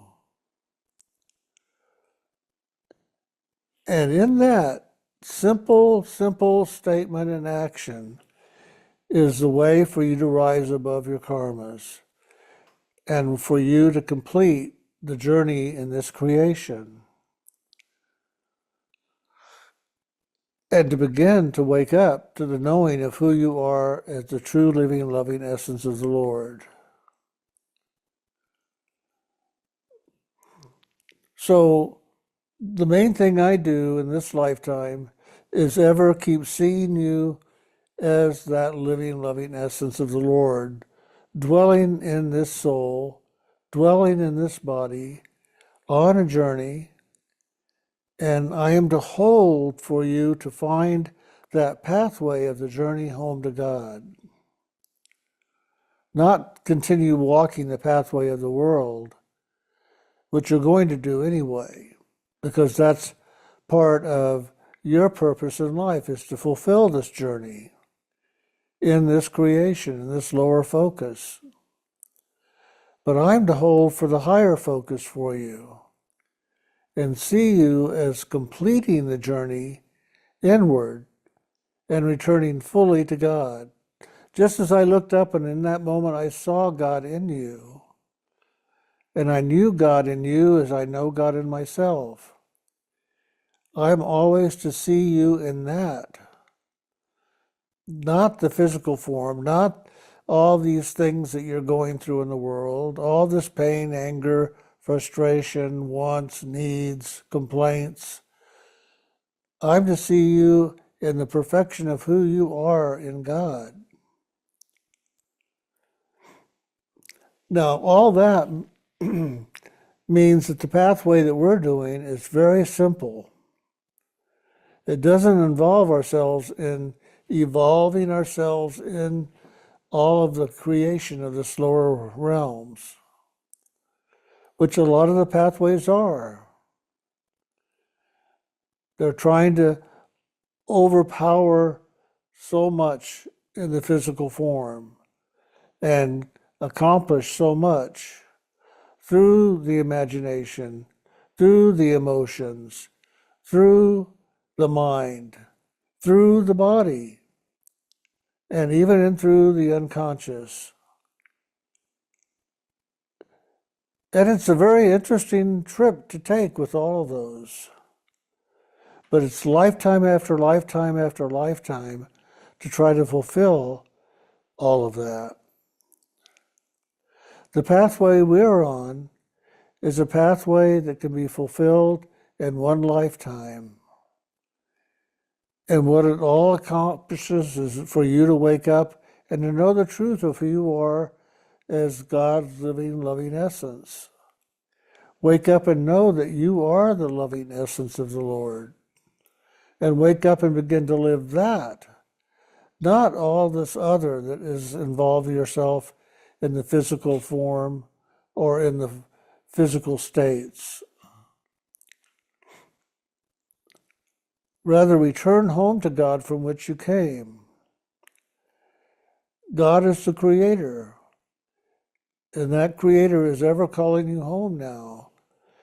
And the call gets to be stronger and stronger the more you get fulfilled in this world. Now, fulfilled in this world doesn't mean you become a multimillionaire, you become the genius in this world, you become the purpose of success only, and that's what you live for, is success and fulfillment of that success. What you're really living for is to learn the lessons that God sent you down here to learn, complete them, and then turn around and head home. Don't keep reliving them again. Don't keep discovering more to do. down here. When you're complete, the soul wants to go home. And you begin to feel that pull. That pull feels like, okay, I'm tired of this world now. I want to go out of here. I want to go home. Where maybe before the soul was going, oh boy, we're down in this creation. Let's go do it. Let's experience it all. Oh, let's go over there. Oh, let's go over there. Let's do this. Let's meet those people. Let's see what they're talking about. Maybe that'll help us on this journey. When we start to get fulfilled, we begin to pull away from a lot of that. But yet, the body consciousness goes, what's wrong with you? You're supposed to be involved in the world. You're supposed to be involved with all these people. You're supposed to be doing all these things in this world. But your soul is going, no. We've done it. I don't need to repeat. I don't need to do it again. And that causes a little bit of a conflict inside of us because one part of us is going, let's go. And the other part is going, no, sit down and shut up. Because we are tired of the journey. And the majority of us on this pathway are really tired of the journey. We're tired of it because we've done it so many times. But the nice thing is, in all those experiences, the lessons are getting learned and completed. And the soul is getting freer and freer, breath by breath, moment by moment, to begin the inner journey of going inward and upward and out of this creation. And the good news is, God is ever calling us home. From the moment the soul was giving instruction on who you are and what you're to do in your learning experiences in this lower creation, the moment God gave that to you, God has ever been calling you home. To keep reminding you, I'm up here, come on, let's go inside, let's go up, go learn the lessons, get them done, but learn them and let's go. Don't get all caught up in the world. Don't get caught up in those lessons. Don't make those lessons a part of yourself. You're just here to experience them, not to be them. And God is ever calling. Eventually, we feel the call. We feel that tug upward because we are now letting go of the world. We're now letting go with the completion of the things in this world. We're letting go to return home. And we begin to hear God calling us. We began to feel God calling us.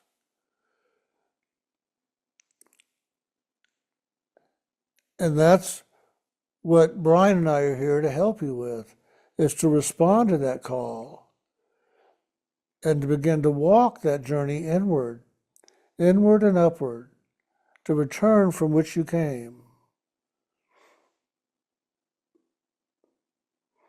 When I was a child, I learned very quickly that I'm a living, loving essence of the Lord. I am a divine spark of God. I and the Father are one. That's a statement I say every day. I and the Father are one. I will say the Lord's Prayer, and at the end, I don't say Amen. I say I and the Lord are one. To remind myself, that's the truth of who I am. That's what I'm here to do, is to fulfill myself and to return home, and to help others fulfill themselves and to return home. It's so funny because there are those that look at what Brian and I do and what I've done in past times as a teacher, and they go, oh, I want to do that. I go, no, you don't. No, you don't. You want to go home to God. Go home to God. I'm here because God wants me to be here to help souls get there. But I don't wish that on anybody. I wish you to get home to God and be in your fulfillment. This is my fulfillment. So let me have my fulfillment, and I'm going to hope for you to have yours. I'm going to do everything I can.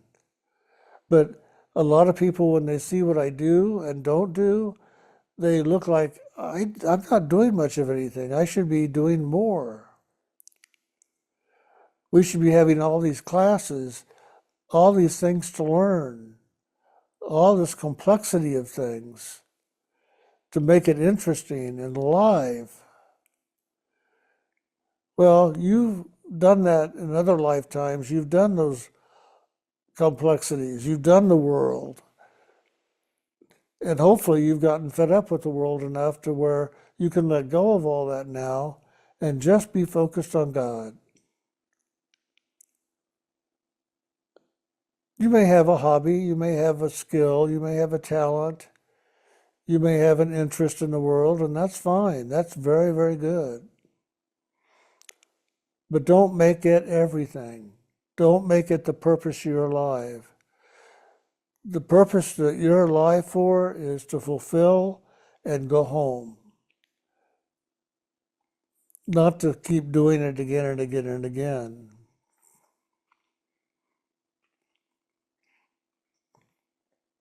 One thing I have learned over the years is people are afraid of dying. People are afraid of letting go of this body. And it's not for me to help them to get past that fear through things in the world. It's only learned when you go inside in meditation and begin to wake up to the truth of yourself in God. When you begin to wake up to that, then there is no more fear of death or the need to hold on to this body. This body is just a momentary opportunity of learning. It isn't your eternity.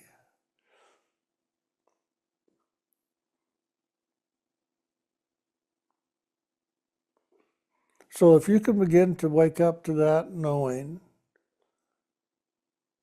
through this action of meditation, inner focus on God, that's why I always am saying God first and God only.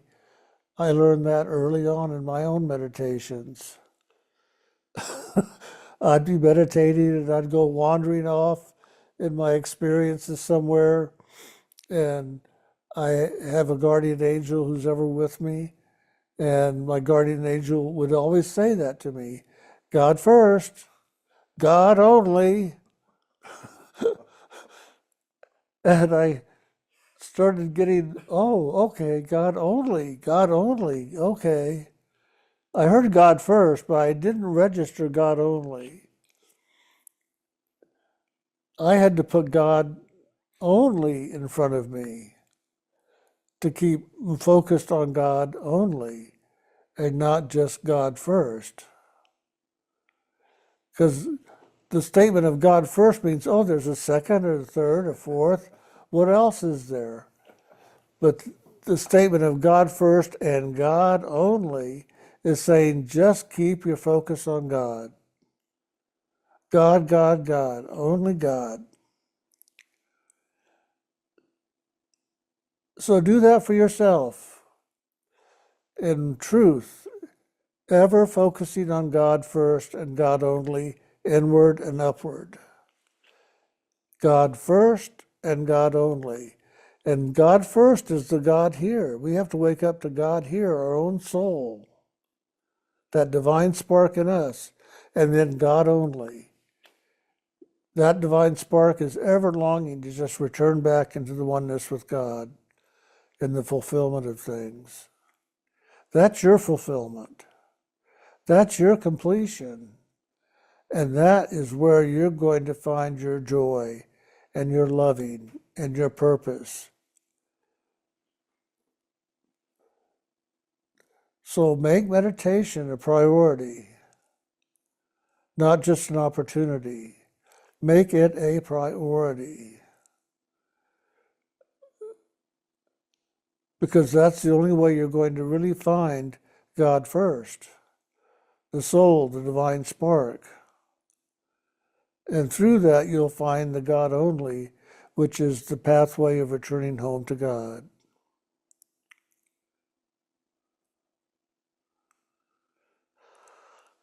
Okay, short and sweet. The bare essentials of life and spirit.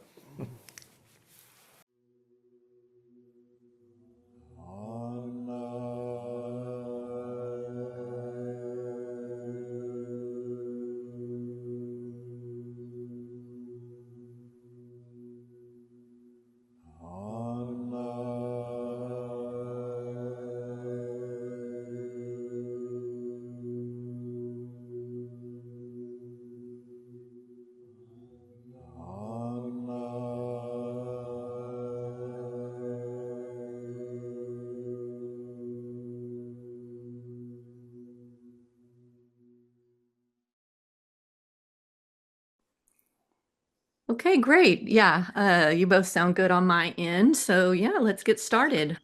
Cool. First question. It says questions for Mr. Jim and Mr. Brian. Dear Mr. Jim, Mr. Brian, Tanya, and the whole ILM family. It brings me such joy this afternoon to see Mr. Jim and Mr. Brian's faces looking so bright and radiant. May peace, good health, and God's love always be with you both. I Thank also, you. yeah. I also miss Miss Kelsey dearly. Please let her know I miss her very much and that I am sending her my prayers and I hope she is doing well. Let me answer that first right now. She's doing very well. She's cancer free. It's clear. So it's all good it's all good in the clear. And she does have to continue following through with treatment and stuff to make sure it doesn't come back. So just be aware of that. So she's doing good. She was on the last class tonight, everybody. And more than likely she's watching right now. So just to let you know, she's still participating and doing all what she is doing well. And you'll probably, if you ever do any of the other classes, you'll probably see her from time to time as she shows up and shares with people and gives updates and all. So thank you though for sharing that. Yeah, it says my first question. I would love to hear Mr. Jim and Mr. Brian's thoughts on euthanasia. When someone deliberately ends their own life because they feel there is no more hope left for them to go on living, whether it is because they have grown too old to remain active or because they carry an illness with no hope of recovery, they then make the deliberate choice to end their life. That's a good one. I'd probably look to you as the main one because I actually had an aunt that did do that. Yeah. And I totally could understand why she did it. I had nothing but compassion, acceptance, loving, and it just, it felt good to me because it was good inside of her. She was actually really happy with her choice. So to me, it looks, you know what, I'm gonna stop. I turned to you at first to probably answer that, and But go then ahead. I'll go into whatever. No, I felt like I wanted you to go first with all that. That's so funny. I just got going though right away. Because you always have good perspectives spiritually, like you've talked about suicide before and stuff, which Yeah. this kind of is, but it's a little different, but it can be the same too. Um, any action like this where we cut our life short means that the soul is going to come back to learn a little bit more about the value of life or the meaning of learning the lessons or just whatever. And in the process of life and death, there's lessons to be learned, even in the last minute of dying. When we take our last breath, there's a lesson there for us. And with euthanasia, the lesson is cut short. We don't get the fulfillment of all that's to be learned. So we're just going to be coming back to pick up the pieces and put them together again and learn the lessons we didn't get completed. It's not a condemnation on the soul. They're not going to go to hell. They're not anything but other than, okay, so these are more lessons that we need to complete, and it'll just be that.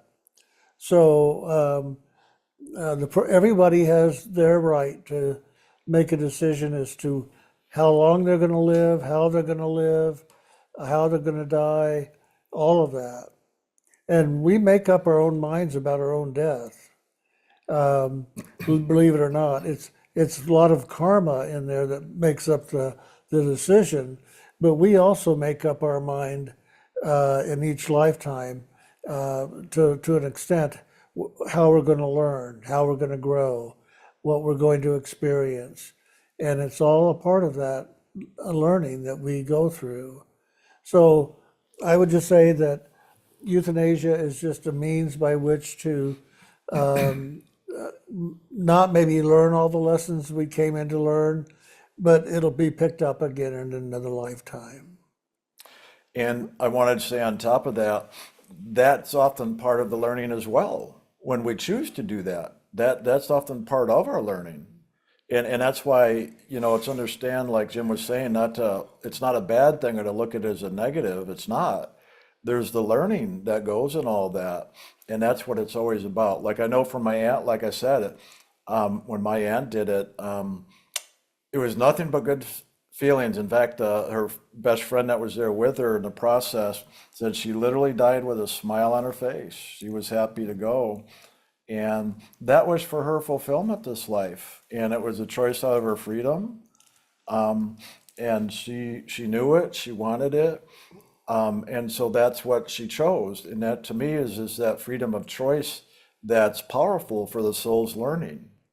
So sometimes the soul comes in, just like Jim's talked about suicide before. This is, well, I guess a different version of that, but a little different, but Yeah. kind of similar, but different because the circumstances, well, I can't even go into all that. It's totally unique to each soul on its journey. But I just want to remind, because often, I'm saying this because often people look at even suicide, or again, this is, I guess, called assisted suicide, as a negative, and it's not necessarily. Now, sometimes the circumstances leading up to somebody, doing suicide can seem negative, but in the case, I don't know who, if it's just a genuine question or if you are talking about somebody but in my case, I can talk about somebody I know because it was my aunt. And I know what she was going through, and I know in her choices and how it actually brought her freedom, relief, and it literally was a joy for her. And so to me, when I see that, I know they're making choices in the right direction. When suicide's done out of really negative things, it's usually more of a darker energy, it's heavier. Where in certain cases, it can be a little lighter, like my aunt. But again, like Jim said, there's still learning in it no matter what. And that can be a good thing as well, and just to understand that. So I just wanted to put that out there to help expand on what Jim was saying, in case somebody's thinking, whatever negative out of that, which it's not. We've all experienced being killed, killing other people, and doing suicide. We all have experienced it, or we're going to, in order to complete the lessons that we're coming into this creation to experience.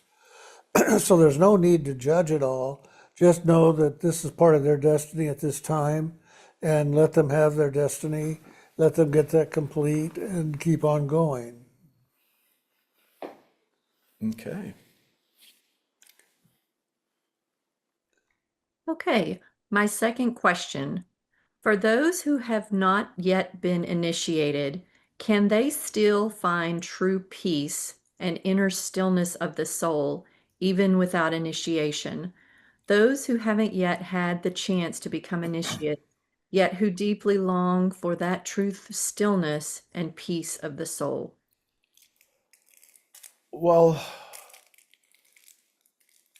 okay, I'm gonna just kind of give it a whole expanded answer. You can find peace and stillness just rising above the mind. Okay, so just like I shared today about the journey of the soul when I talked about rising above the mind and do the etheric, in the beginning it's peaceful, it's still, it's quiet, it's nice. But then the longer you're there, then you start to go into the fear because you haven't risen above this creation that's based on fear. So that peace and stillness is temporary, okay? It's passing, it's fleeting. So yes, you can touch into it, but that's just the beginning of now moving beyond the fear, where you now move into the place where the peace and stillness is eternal. And that's only in the realms of spirits. You have to literally rise above the whole physical creation and back into the spiritual realms for eternal peace and stillness. And the word true was in there, true peace and stillness. So for the true peace and stillness as well as eternal, it's got to be in the spiritual realms, which means you basically are going to walk a path of initiation some life to get liberated and go beyond this physical creation. Anything you want to add? I'll say that I've gone into the etheric a few times, not a lot. Well, I've gone through the etheric a lot, but I haven't gone and looked around in the etheric as much as you might think. But when I have, it's because the teacher is showing me things. And one of those things is that the people that go into the etheric have found a meditation that will take them up to the top of the mind. And it's a good place to be because it is still, it is quiet, it is peaceful. And for many people, they think that's heaven, or that's the eternal, or that's the final point, that destiny that we're destined for. But it's not, because it's still attached to the lower creation. And eventually, those souls will go on into the etheric from the higher mind, looking, because they're still searching for the eternal truth, the eternal peace. When they get into the etheric, then there is nothing. And for a while, that nothingness is everything. It's peace, it's harmony, it's whatever, because there is nothing. So there's nothing to disturb you, nothing to come into your consciousness. It's a state of nothingness in yourself and in everything around you. But eventually there's going to rise up in the consciousness, there's got to be something more. What am I missing? Why am I not feeling the completion that I thought I was going to feel? And that energy will start to pull the soul back down into the world to have experience. And that's good, because that's going to drive them back down into the world on another search, another quest of what's beyond that nothingness. And that's how they then find the path of light and sound that will take them past it. The path of light, once again, will just take you through the realms of reflection. And the etheric is a part of that reflective world. But it's only the path of light and sound that will take you past all the realms of light and reflection and take you up into the soul realm. And it's that sound that is what we follow to get home. That sound is the voice of God that spoke, and everything was created, including our soul. And it's that voice of God that is now calling your soul home. And we have to respond to that call. But we don't hear it till we're ready for it. You won't hear it. Would you finish chewing that candy? Yeah, I'm It's sorry. literally coming through everything. Oh, okay. I'll take it out.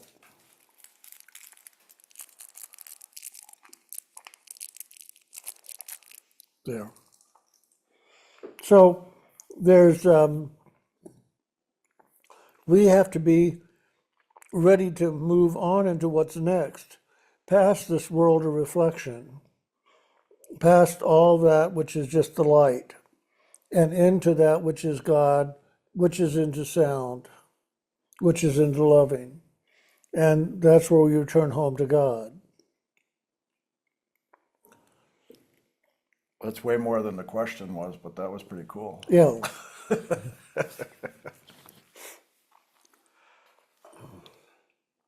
Okay, moving on. My third question.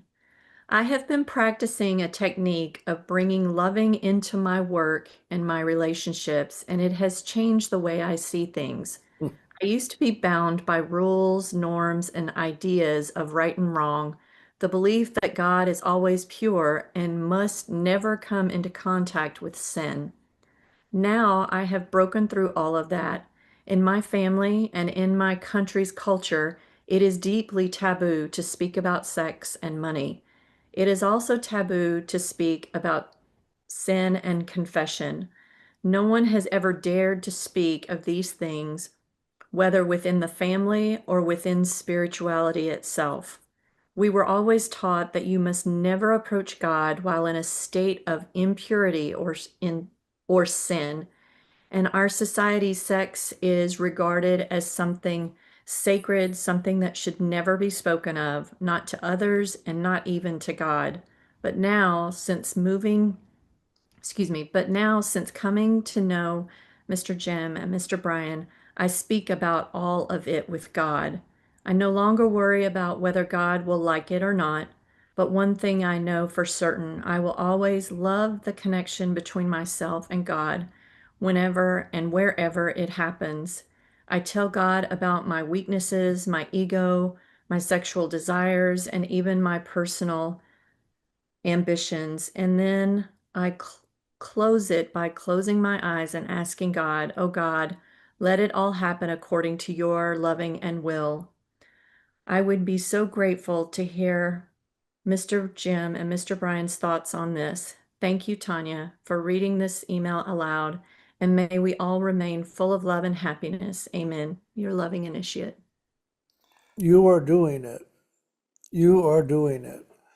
You're breaking free of the rules and regulations, the laws of this world, the laws and rules of people, and you're standing in your truth and in your freedom and in your liberation. It's in that action, you are turning to God. You're giving everything to God. You're not holding back from God because there's nothing you can hide. There's nothing you can hold back from God. God is aware of all things, and God is participating with you in all things. And so you're now inviting God to participate and to be with you in it all. And that is superb. That is the best way to live your life. And I've got this laughter inside of me. I've always got to find an expression. You already know. I'm patiently waiting. I was going to do it before you started talking, but I don't know what it is. The little boy in me who likes, you know, causing mischievous. Yeah, that's it.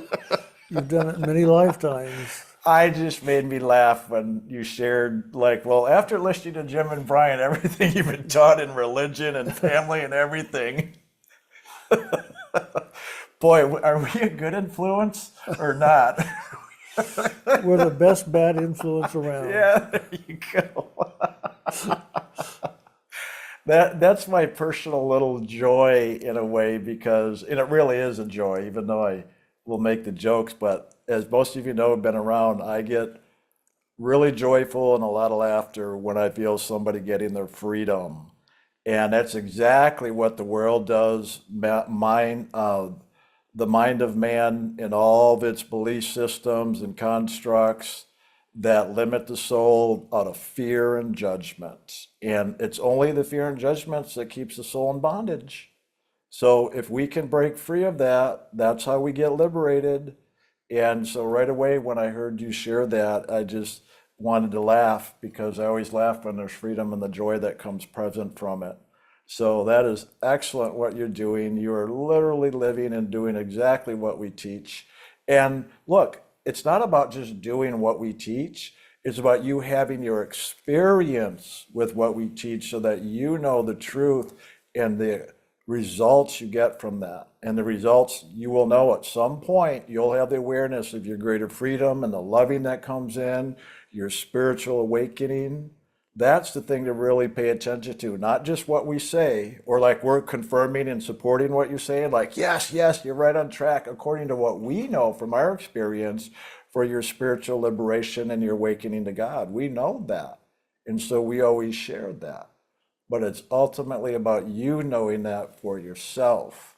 So enjoy the ride. It's not always easy in the world, and you'll find a lot of times you still got to be quiet in the world, because if you say stuff, it's going to really stir the waters for others, which is what I tend to do, I guess. But it's all right. And sometimes you test the waters if that's what you need to do to discover for yourself. But it's all done within, and you're doing it, and that's wonderful to hear. So thank you for sharing that. That was wonderful. Yeah.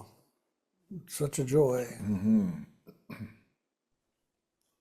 Okay, moving on to the next one. It says, Dear Jim, Brian, and Tanya, thank you for class today. I really missed you during the summer. Great that you are back again. Thank I you. have a question. I am an initiate of yours. You said many times already that our family members get the possibility of having stronger connection with the Holy Spirit because of our initiation. I am wondering, how far does it go? Like if I have a It goes all the way, baby. It goes out 360 miles. And longer, depending on where those family members are. Sorry, I didn't mean it. That's just cute. That's wonderful. Very cute. Like I have a relationship which is pretty serious. Does it go to him/her as well and to his family members? Also, does it have a different effect than a prayer when we put others into God's loving light? Because I've also heard that as an initiate, our prayers go higher to God somehow. Thank you for the clarity about this topic. In loving, your initiate. Well, one, the grace is there with you because of the initiation. It's anchored in your consciousness. And that expands out to all the people that you are in contact with, you're related to, because those are where your karmas are quite often. And so the grace is going to go out to begin to soften the karmas and maybe help you to learn those karmas quicker. You sure about the softening? Well, That's my joke, because a lot of initiates, that's why Tanya's laughing. It seems to get more intense rather than soften, right? well, I don't want to stir the waters that way, but That's the you're quick going to end. find that the grace will go out and really extend out to all those around you that you're karmically involved with. So it'll be your family for sure, and it'll be friends as well. It just depends upon how the grace is moving in you and through you, and how much they're receptive to that movement of grace, that they'll receive it. So there's no boundaries. God does not create boundaries and say, well, not that one. That's a far, far cousin. Don't worry about them. It goes to wherever God wishes it to go through you. By you doing your meditation, by you chanting the sacred name, that name lives in you. And that name will have an impact on all those around you. Little amounts sometimes, and a big amount in other times.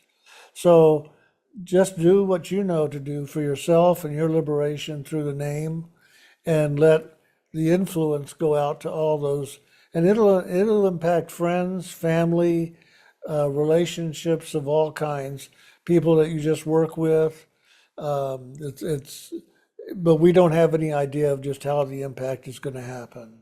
I saw it transform my whole workplace where I Yeah, you used to did. work beforehand for the whole department. There was like 19 people there, and especially a few people that their lives changed. It's pretty awesome because I participated and allowed that grace and loving to move in and through me in my interactions in the workplace. And so part of it is also determined by what we allow ourselves to express and move through us. And that's where the prayers come in. So to answer the other part about your prayers, There is truth to what you said about they can come from a higher place, because with initiation in you, it opens into the spiritual realms, which the path and sound and light is a direct pathway into the spiritual realms, where most of the time when people pray, that often comes out of the mind, the emotions, or the imagination. And so it's coming from a lower frequency, and it comes from wherever it does. Ultimately, though, it's all coming from loving, because we, the soul, is loving.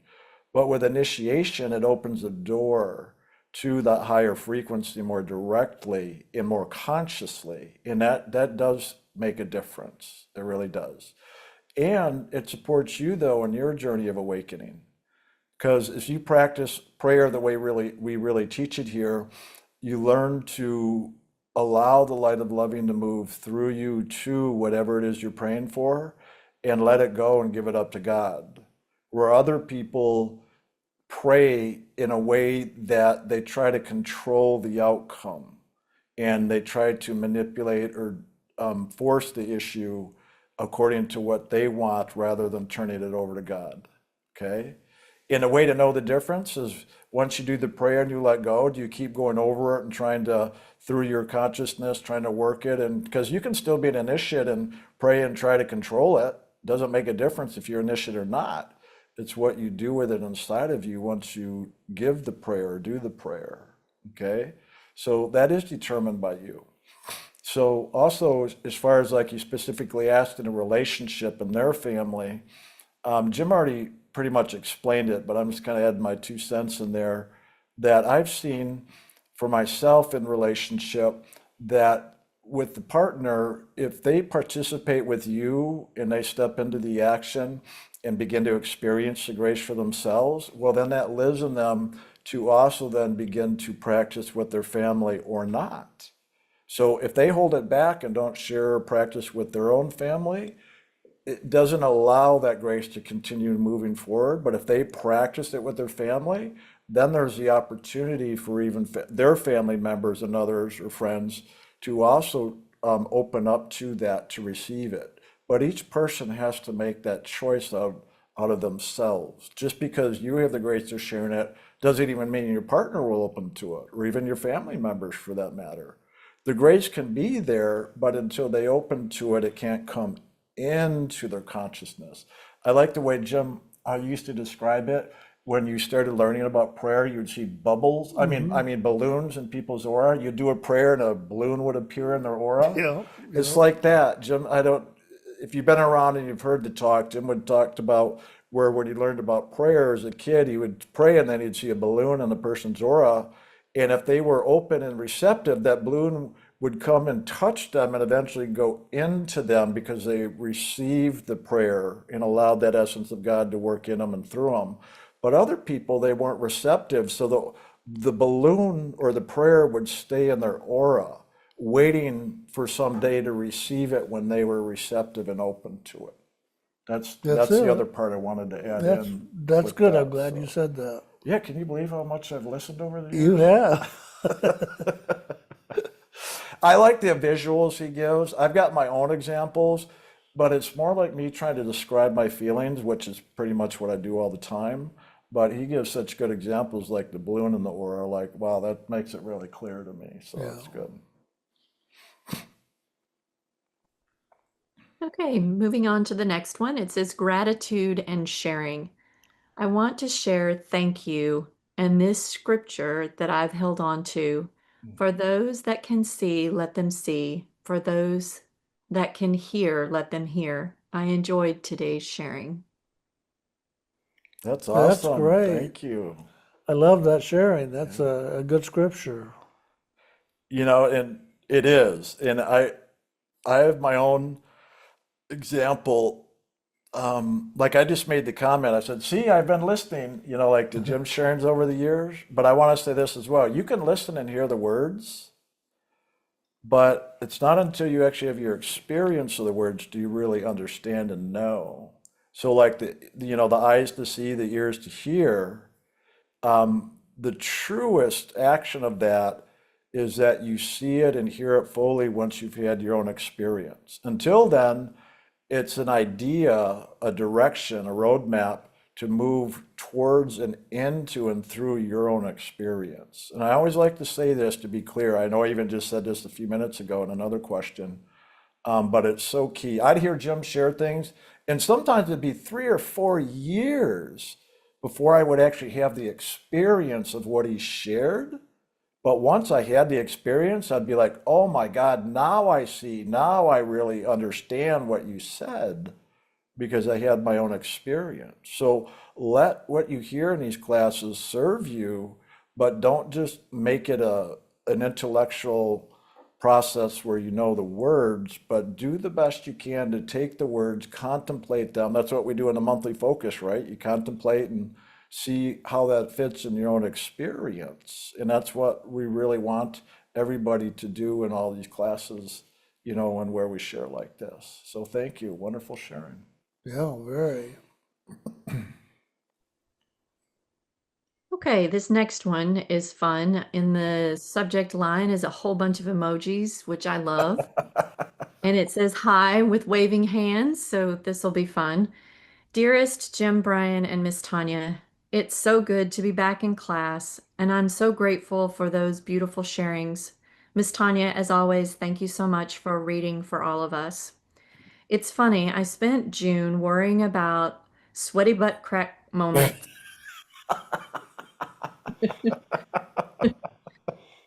only to be, let's see, only to be punished by the universe and suffer a full summer of, let's see, Wait.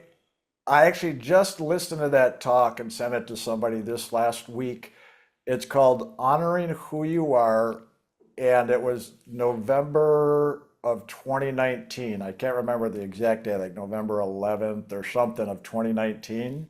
I literally just sent that and listened to that talk this last week where I make the jokes about the sweaty butt crack, so that's hilarious. Somebody just listened to Yeah. that. yeah, I wrote it down just in case. It says only to be punished by the universe and suffer a full summer of humidities, I think is what it means. Menopause kicked in full swing, and I think I bypassed the old crone and burst the wild feral one into creation.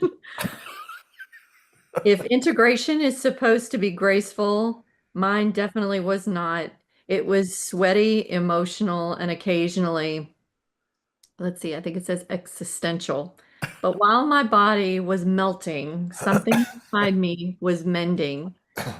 Brian's talk today about emotions and the LAF process landed so beautifully, simple, nurturing, and yet it cracked open a lot because that's exactly how I've come to see my emotions as teachers, as devotional moments, as the poetry that rises when I sit in the quiet with God.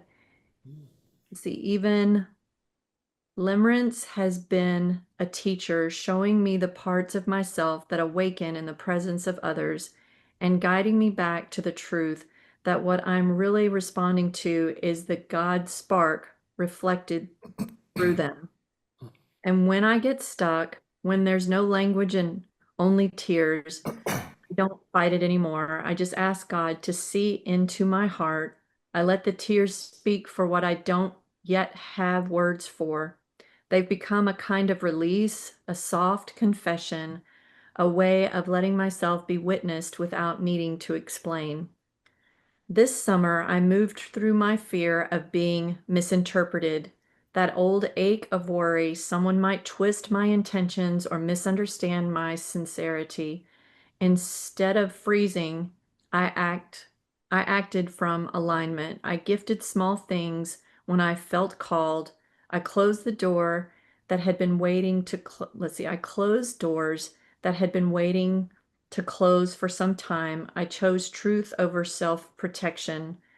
So yes, I integrated, not in a not in a serene enlightenment lotus pose way, but in a sweaty human devotional way, and maybe that's the most authentic kind.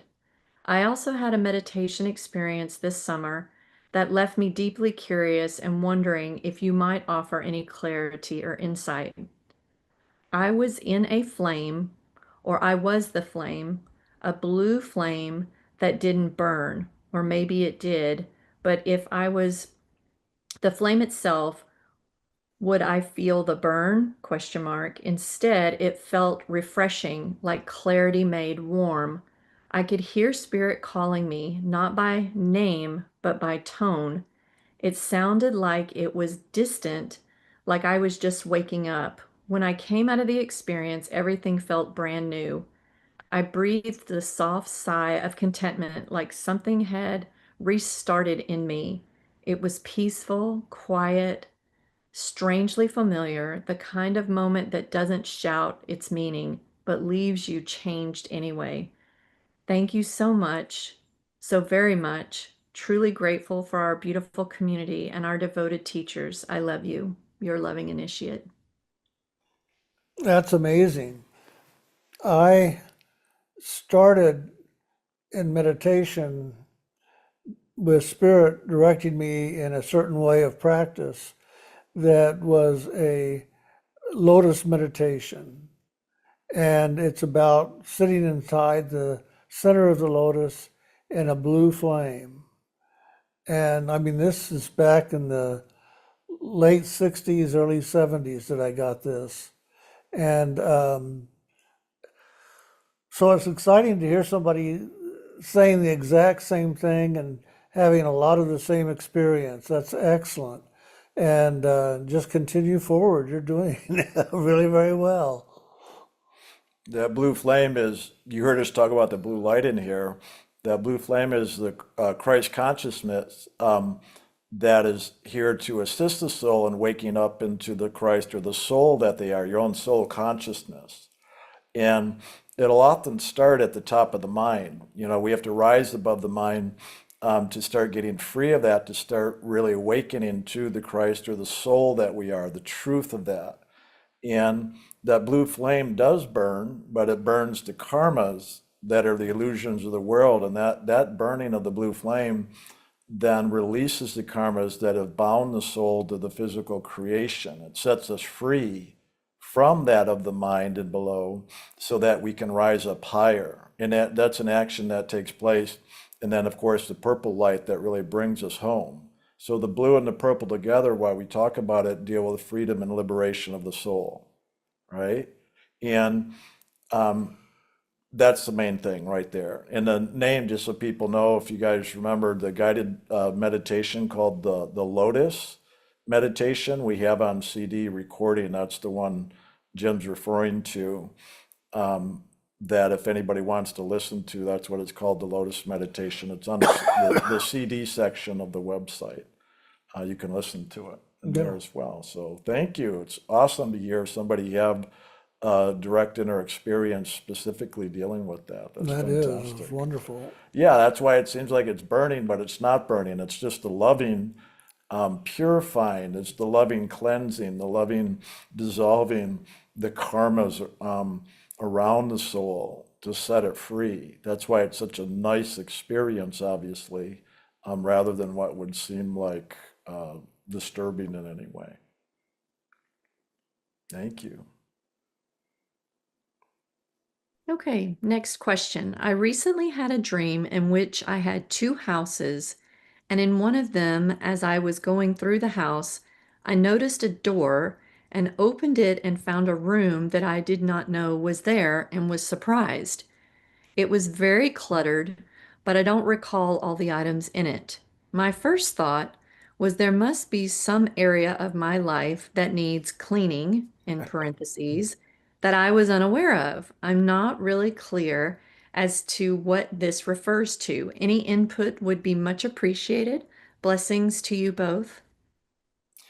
The house, I know you said two, but the two can represent the polarity, male, female. But in this particular house you're in, there's a room you didn't know. Well, that's really because the karmas are in our unconscious. And as we keep meditating and walking the spiritual pathway, when it's time, those karmic lessons will start to be revealed. And so in this experience with that room you didn't know now being revealed and seeing how cluttered it was, well, yeah, it's letting you know, okay, now here's the karmas in this part of your consciousness that the house represents. And it's just you just open the door. So there's nothing you have to look for. Spirit will bring it forward, just like Spirit brought forward the awareness of this room you didn't know was there before. So whatever the karmas are, just keep the door open. Let loving go in there. Let Spirit clear it, because that's really how it gets cleared, is through the loving, and Spirit handles it. We just have to open the doors, keep the doors open, practice the LAF, and then if we need to have any conscious knowing, then it'll come forward if it's needed. But a lot of these things literally just get handled in the inner realms just through the grace of God. As long as we keep doing the meditation and all, it'll take place. And like I said, if there's something we need to do or learn directly, Spirit will bring it forward for us. There'll be no way to avoid it, but that's the good news, because if we really need to know, Spirit will bring it forward. And when Spirit brings it forward, there's the grace action helping us to walk through it and Yep. get free of it. So if you didn't have any awareness, that's just fine. That if anything, just you knowing there's another place in your consciousness that's cluttered like that, just great. Open the door and let Spirit in, and it's as simple as that. That's why it's God first, God only. Yeah. Yeah. Spirit will do the rest if you just allow it to. And there'll be things you might have to let go of, belief systems or people or whatever, but it'll be easy to be done because Spirit will be behind it all.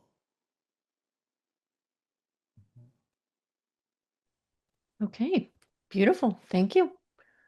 All righty. Next one says, question for today. Hi, Jim and Brian. I hope you're both doing great. I have a question about the emotional part of the talk, especially what Brian shared about allowing our emotions, bringing loving into them, and not trying to control or push them away.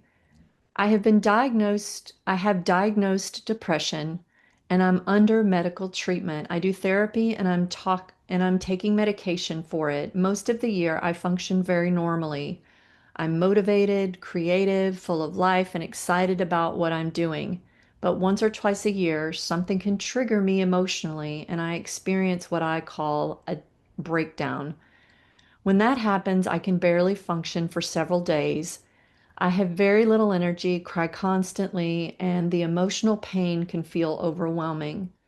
Even though I use my tools, meditate, and follow my treatment plan, sometimes I have to put everything aside and focus completely on recovering.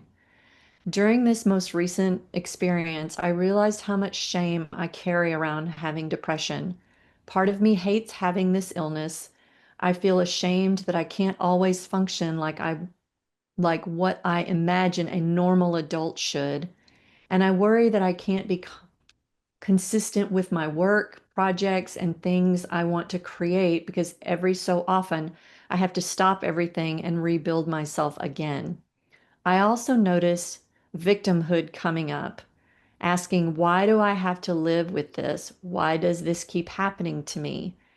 At the same time, these periods bring me incredibly close to God. They force me to slow down, surrender, meditate, and ask God to be with me. That connection often becomes much deeper when I'm struggling.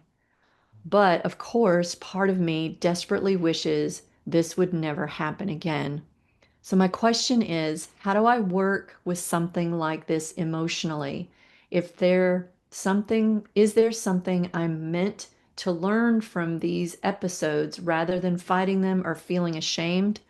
Is the lesson to love myself with depression, move through it, recover, and accept that it may happen again? How do I bring the teachings of loving and allowing our emotions into something as intense as depression, especially when the emotional pain's overwhelming? Thank you so much. I love you both. Tanya, if you could read that second to last thing again about the acceptance, that's the answer to the question. Let's see. Hold 1 second. Recent episode at the same time. Right towards the end there, the part about like the second thing and before the third thing about acceptance of their condition. Yeah, give me 1 second. Let me Mhm. find it. Okay, yeah, it may be part of, let's see, so my question is, is there something I'm meant to learn? Is the lesson to love myself with depression, move through it, recover, and accept that it may happen again? That part? Yes, yes, that's it. That's why I wanted you to read it so they could hear it. You already have the answer in there. Because when you really love and accept what is going on, what is present, that's what transforms it. That's why loving and accepting, and then when needed, forgiveness is the way always. Because all of the challenges, no matter what the challenges are in life, we all have challenges one way or another, and we all experience it in different ways or very similar ways. But it doesn't matter what the challenge is, whatever that is, loving and acceptance is always the way. That's all we have to do.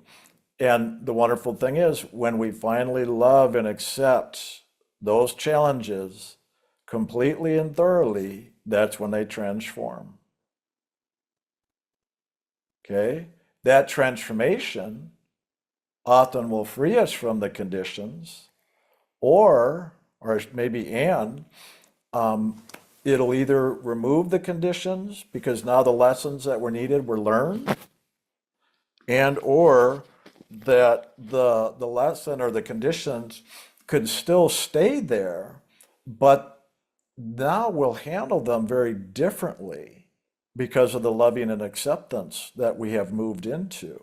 And they're not going to have the reactions, the judgments, the fears that we were doing beforehand. Because right now you're in reaction and judgment, fear around it all. Like you said, you have a lot of self-judgment with this. So that's where the learning is now replace the self-judgment with self-love and self-acceptance. That's really it. And it's serving you very well. I've talked about Oh, my 6 years of depression when I lived in California back in the 1990s. And boy, those depressions, I meditated more than ever and did more the inner work than ever. Because of that, I was trying to find my way out of it. So it served me very well. And anytime I feel a little bit down, I'm like, oh, this is my indicator. Go meditate more. Go move back into self-loving. Go into these areas because that's what they're doing. They're calling for our loving. They're calling out for attention, but that attention we need to give is loving and acceptance. And if you need forgiveness, you just forgive the parts of you that you've been judging. You forgive yourself for judging yourself, literally. So keep it simple as well as what I'm saying here, because that's all we have to do. This isn't complicated. It's just doing it and doing it as much as we need to until we move into a place of peace with it. That peace means we've done what we've needed to with it, and now we're in acceptance. Now we're okay with it. That's a simple indicator. If we're not okay with it, it needs more loving. And eventually the loving will fulfill it. We're okay with it. And that's where the transformation takes place. And it will have served its purpose. And then we will have gotten what we needed to out of it. And either it'll just be gone, or we'll see how that fits into our life. Because sometimes we can be so busy that we neglect like the spiritual parts of ourselves, or doing the meditation, or doing the inner work. And we need those down days. We need the days where we spend more time in meditation and doing the self-study type of work. And if you're not getting enough of that, when this happens, it's like it's your consciousness literally letting you know, hey, we need more time on ourselves. So it's time to set aside all these other things you were doing to distract yourself from giving yourself that time. And now you need to focus on yourself and practice the LAF. Okay, so part of this that can support you into moving into that is to also reframe your belief systems around that. Because right now, like you said, it's based on judgment. You don't like it. We'll start to reframe it like I'm sharing. This is what I did. It took me a while to realize how the depression was serving me instead of it was a bad thing. It was actually a good thing serving me. because I realized I was meditating more, and the meditation helped me to move through the karmas and into the self-love and into my liberation. And that's what it actually did. So it wasn't a bad thing at all. I judged it as a bad thing for many years until I realized and started just reframing completely what that was.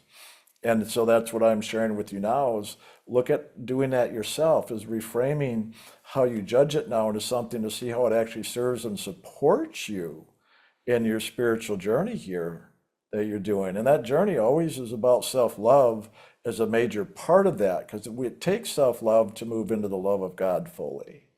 Okay? You want to add to it? I would say start seeing it as a blessing rather than a problem. Because to me, it's God giving you a blessing to keep calling you into alignment, calling you back to God, and not letting you go too far astray out into the world. So I would just say, thank you, Lord. I don't always understand it, but I do appreciate it, and it's calling me home, and that's all that I guess it matters. You guess. I guess. It's a good guess. That's what I learned. That's why I make the jokes like that. Yeah. Yeah. But it is like a guess at first until you do it and then you realize that for yourself. So, and honestly, it sounds like you're already doing a great Oh, job yeah. working with it and handling it, what you've been doing already. Now, to me, it sounds more like just adjusting your perception around it. You know, that's why I said to reframe it from more of a negative like that or a judgment on yourself to seeing how it serves and supports you, because that'll make it easier when it does happen. When it happens, I know it's not fun and we still go through a little bit of a process, but just reframing how you see it or perceive it in yourself can definitely help that, because that itself often adds a real weight, which brings us down even more. And so just even if you can, let go of the judgment, that itself is going to make it a lot easier. And then you'll actually see, wow, all right, I get to spend more time with myself and lifting up my soul and the spiritual action. And then it can actually be a really joyful, supportive, uplifting experience rather than a downer. Was that the main thing, or was there something else in there? Let me look. I think that was the main thing. That's what it Yeah, was. because I think there's like three things wrapped up together, but I think we answered all of it. Yeah, the depression and then barely being able to function, allowing herself to express the emotions when it does happen, feeling overwhelmed, constantly crying. Mhm. Um, she has very little energy. Um, and then I think the part where let's see, and then the part I think she shared about the judgment that she has on herself Yeah, with not being able to perform like a normal human. And then, like you said, is the lesson to love myself with the depression, move through it, recover, and accept it. yeah. Just, It, yeah. and guess what? This is a normal human. Yeah, I was going to say that. Seriously, most people just avoid and deny this part of themselves. And when you walk in this pathway, eventually you can't avoid or deny these parts anymore. That's really more normal. Everybody else is doing it abnormally because they've been avoiding and denying these parts of themselves. So you're ahead of the game. It just, the world doesn't see it that way, but that's really the truth, because this is the process by going through this that the soul is getting released from the bonds of the mind and emotions. And it's the only thing that's a problem is their judgment of it or the fear of it. That's it. That's the only problem. But you know how to handle that problem now through loving, accepting, forgiving, and just continue meditating. And believe me, let that become a normal and not compare yourself to what you think is the norm of the world. That's what causes the issue, not the process itself, but again, more your perspective of what that means to you. So don't look to the world to define it for you, because it's never going to be about spirit if you look to the world as a comparison. So go cry, enjoy the time in bed or whatever, meditations, contemplation, and all that. Literally let the tears flow. That's moving and releasing the energy because these things have been suppressed and contained in all of us. So they're begging for release. Literally, that's why these things happen. There's a way this releasing happens, and we just have to allow it to happen. So this is your way that it's actually serving you in wonderful ways. So let it serve you. Be grateful for it because it is serving you. And it's not a lifelong in the sense of every day for a year or two or five. This is momentary and then you move on again. And to me, it's just almost God calling you to get centered again. You're going out there too far and getting you back into focus, if anything. All righty. Yeah, thank you so much for the person who wrote in and shared that. I can relate to a lot of the sharing. So, what you guys shared was beautiful. So, that was hugely helpful for me. So, thank you so much. Very good. Okay, we're going to move on to the next one. It's called Miracle of the Day and Question.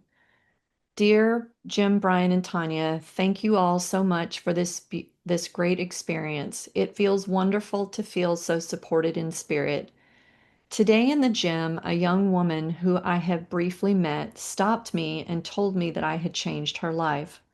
A few weeks ago, before a yoga class, she was asking me about the class. She was hesitant to go do anything physical because although she was in her 30s or early 40s, she had been given a diagnosis of osteoporosis, and she told me that her bones, let's see, had the bones of a 92-year-old woman. I reassured her that the teacher was sensitive to physical concerns. I told her that I used to have osteoporosis and it turned into only having osteopenia now. I talked to her about what I did. She talked to me today. She said she was completely hopeless before she talked to me, and after that, she started being proactive in her treatment. She booked another DEXA scan, and either there was a mistake or in the first one, or she had been completely healed. She called it a miracle and thanked me for changing her attitude. I only talked to her for 5 minutes, and I am sure that that was grace moving through me because of this path. I know when I was teaching, I used to change some of my students' lives too, but that generally took more than 5 minutes. Thank you for opening up so much grace in my life. Since I've moved to New York City, I have developed a chronic cough. When Brian was talking, I realized that I have been investigating the physical circumstances of it, but not spiritual or karmic aspects of why. I thought it was environmental or allergies because it started with my move. After testing of my body and my environment, it was diagnosed as acid reflux, most likely physically caused by drinking a lot of lemon water or sparkling water. For a couple of weeks, I took a medicine that cured all the symptoms, but stopped with my endocrinologist's support when I found out that it could damage my bones and thyroid medication absorption. I have the symptoms back and I'm trying to do a lifestyle intervention instead. And I realized I also need to look at the larger spiritual why. Issues have always shown up in my throat. I have my tonsils out at 5 and was diagnosed with Hashimoto's 20 years ago. This latest this latest one taps down my voice. I am wondering if you have any insight as to what I need to look at. I know that I have had a hard time in the past ever acknowledging or expressing anger. I have found myself expressing it a few times lately, and when Jim was talking, I realized I have always been more tuned into the light and the feeling, and the feeling than in the sound. It is hard for me to hear the sound current. Thank you for the meeting recently. I had a series of great meditations after the meeting. Thank you again for lighting and singing the way for us. I made a commitment to go to England, and I'm not sure how it will work, but I know it will somehow. Much loving. Very You want good. me to start or you want? Yeah, go ahead. So you actually started to give your own answer about when you talked about the suppressed anger. That's a lot of where these can be. So I know, a lot of the acid reflux in the stomach, the esophagus, all that, and the acid, if you want to even look at it at that level symbolically, can represent that suppressed anger, and it's trying to come up for expression. Even the Hashimoto's, thyroid, and all this and through the throat, that is about expression as well as creativity, but it's their creative expression. So you already have a good idea with that, and I would just continue now moving forward with that and look at, whether it's through counseling, through therapy, through writing, journaling, through the LAF, forgiveness, meditations, all of it, in fact, to begin to express that anger and to move that. And not just express it and move it, but really sometimes we need to begin the expression to open it up so that then we can now start to work with forgiving whatever those conditions or circumstances or beliefs or emotions, whatever it is inside that has been creating this. Okay. And I'm glad you're aware of that you call it suppression, because that's what happens when we suppress these energies in us, especially the emotions, that energy, that pressure builds until it just explodes. And anger is one of the main ways it explodes. And that's how we often interpret it. And that usually scares us, so we hold it back even more. So that can show up if we've held it back enough, like acid reflux, like you're saying. Okay, good. And it may be directly. I don't know 100% for sure if that's exactly, but good chance there is. So, work with that already. It's in your awareness. So work on expression of that in healthy ways to get it out. But more than that, go deeper inside to see what the cause of the anger was. But more than that is just to forgive any of the causes of that anger. Because ultimately, these things we've suppressed has held back our loving. So ultimately, it's self-love, which takes place through self-forgiveness. Okay? See how I did it step by step? Because often that's how it starts. We start with the outer, we bring it inside, and then we go deeper to the core. It's usually a 3-step process like that, and why I described it that way. And that's obviously, as you know, what we do in the confessions counseling class and all that. That's why we do that class, to support people taking those steps to have greater awareness. But it sounds like you already have a lot of that awareness that we usually do in that class. So now it's just really working it inside of yourself.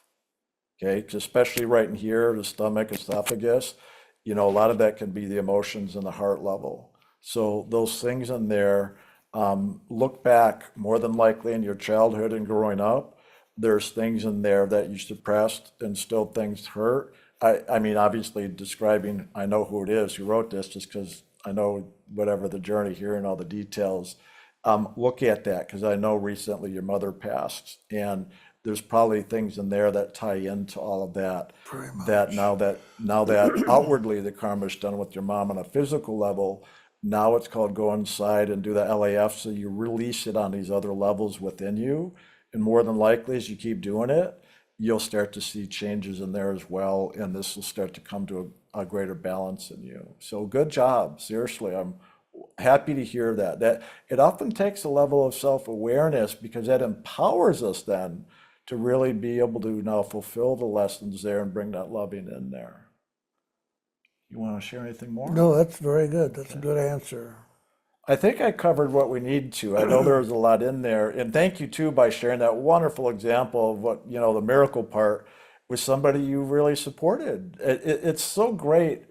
I love hearing those examples, because we all need that one to see that just the simplest thing we can do, like you said, 5 minutes, the simplest thing you can do, the impact it can have on somebody's life, we just never know.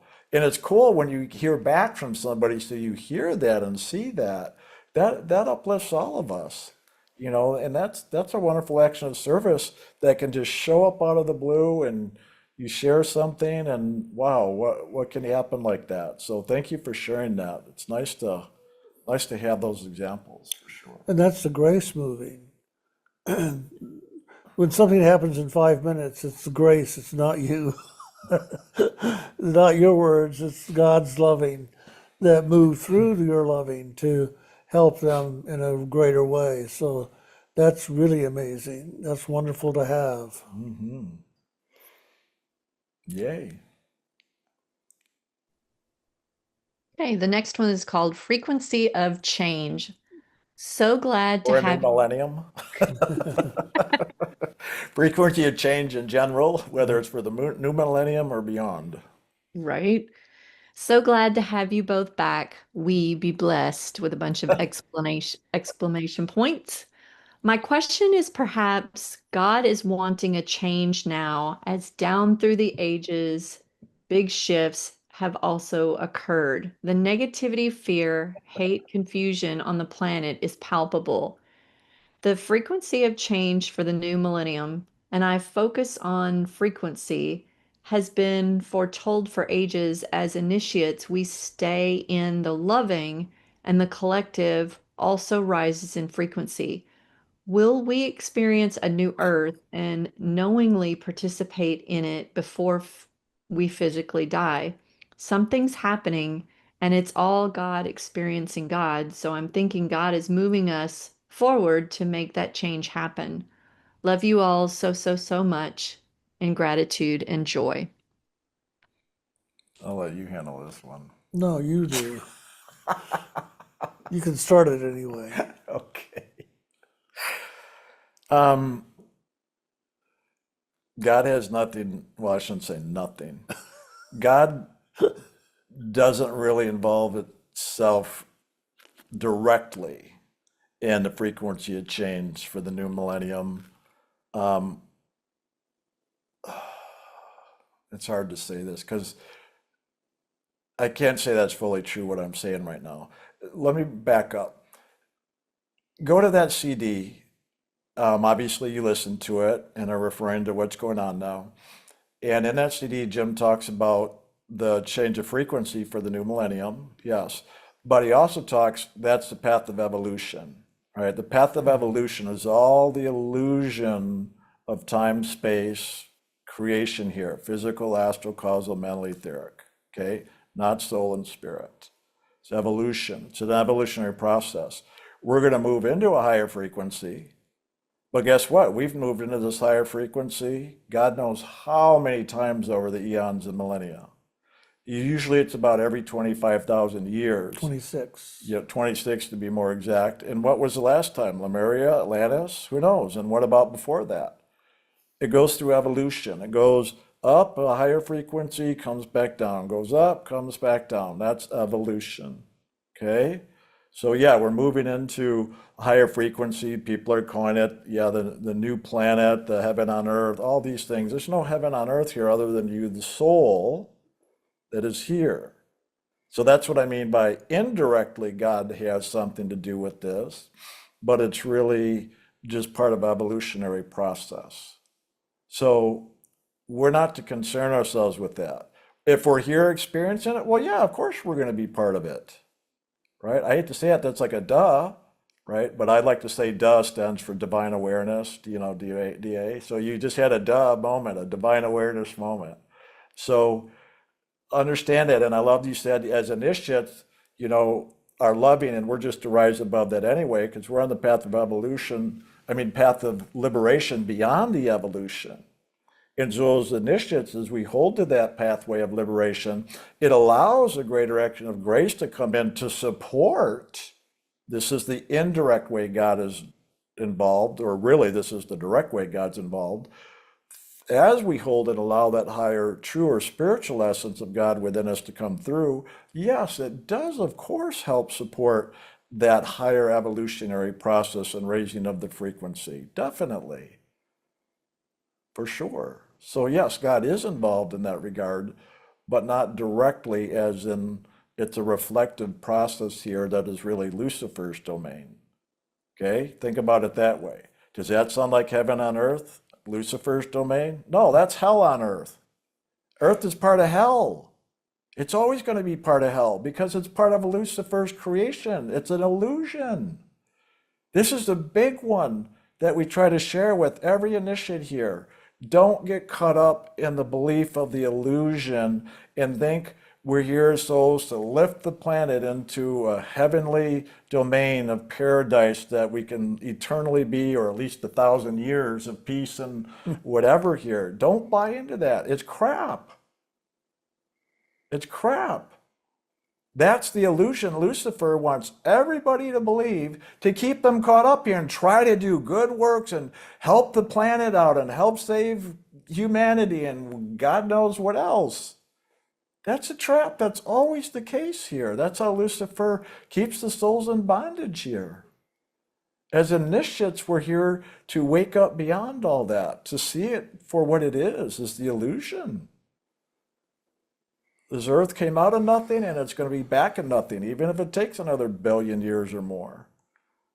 No matter how good it gets or how bad it gets, because it's going to keep doing good and bad, always. Every part of this physical creation is good and bad. Eventually, this physical creation itself will be dissolved back into the nothingness from which it came, right? So keep that in mind here with this. It's all great. We're here. It's our opportunity to have experience, to learn. But when that learning starts to wrap up, we're on a soul going home to God. We're starting to lift up out of this creation of opportunity of learning called karma. So don't concern yourself with the frequency in the planet and all these things.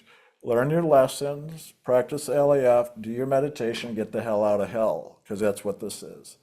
Even if it looks or feels good in any moment. Look, I had this experience years ago when I was on the way out of this physical creation, and the experience was I was shown I was beautiful earth paradise like park setting, having a wonderful picnic with people, and there's groups of people, like the nicest day. It's beautiful out, one of the most beautiful parks, and all these people enjoying themselves. And it felt so good and seemed so normal, but I knew something was off. I started walking away, and as I walked away from everybody believing this was like a paradise, I started to see the perimeter and the fence, and there were guards along the way. Those are Lucifer's helpers, keeping the souls here in prison. But the prison looked like a paradise. But it was prison. And I knew it. I saw the illusion, the falseness, the deception, the lie. And I knew the main prison warden or guard, that was in command of the guards. I knew who that was, Lucifer, of course, or, prison warden. And the cool thing is, when I woke up and knew it, it empowered me. I walked right on out of the prison and I started going up the mountain. And the guards could not stop me. And that's true for every soul that's empowered and awakens to know the truth of who they are. You get to walk out of here and they cannot stop you. But if you don't have that, well, one, you're not going to even know you're in prison. So, end of story. But if you even got an inkling, maybe you're in a prison, because somebody went out there and came back in and said, you're in prison. Look, I can show you the fence and the prison guards. Even somebody like that, which that happens sometimes, they will go into fear, and then they'll be stuck in their fear. So they're either going to be stuck in your fear, or you're going to be stuck in your pleasure and illusion. Oh, this is paradise, everything's good. And if it's not, we can change it and make a paradise called raising the frequency of the planet for the new millennium. You got my message now? Don't bother yourself with it. Walk out of the prison, up the mountain, and go home. You do that, that's the best thing you could do to help raise the frequency, make everything better, be of service to everybody around you, humanity, the planet, everything, is just go home to God, literally. It's what we're here to do anyway, and it's really the greatest service you can do, because while you're here, you're going to walk around with much more loving, and that's the best thing you can do. And I'll finish up with, I know years ago, Jim did a talk where he said the greatest service you can do is meditation. Do the meditation, wake up and go home. That's the greatest service you can do. And it really is. But you've got to discover that for yourself. Anything else you want to add now? Anything with this creation, it's all about polarity, positive, negative, and the pendulum is ever swinging back and forth from one to the other, but it never settles down. It never goes quiet or neutral or peaceful, if you will. And that's the way of this world. And if we get caught up in trying to make the pendulum stop or make it just stay in the positive side or whatever, it's a waste of time, because the Lord of this creation set it up so that there's always a movement back and forth, positive, negative. And it's going to be that way until this creation comes to an end. So like Brian's saying, you've got the names, focus on the names, and go up to the top of the mountain and get out of here. And you doing the meditation is going to have more impact on people than anything else you can do. You don't have to say a thing, you just live your life. But living that life, it creates a frequency that extends out into the world, and it has an impact on it. That I do know. And you asked, are we going to be here to experience it? Well, you've been experiencing it. Jim first talked that energy or frequency had changed for new millennium basically started in 1975, 76 at the bicentennial. So it's been going on already 50 years. And he said it'd take probably a good 100 years Yeah. for the transition. So we're already pretty much almost halfway into it, or a quarter way in if you want to count it from the year 2000. But we're already well into it. And so far, it doesn't look so pretty, does it? It's chaos, yeah. Yes, and hopefully it'll calm down over however many years or what, but I don't know. Ultimately, it's never going to calm down fully. It may be less chaotic, but still, that's just in passing. It's still an illusion. It's still a trap. It's still a prison. Regardless of how calm and peaceful or how chaotic and crazy it is, it's still a prison and a trap. So high frequency, low frequency, still the same thing.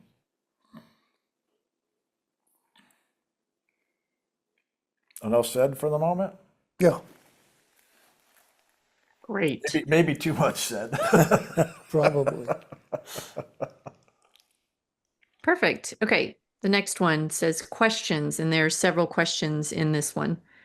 Let's see, Jim and Brian, today has been jam-packed with a continuous stream of rich information and confirmation of the priority in all our lives.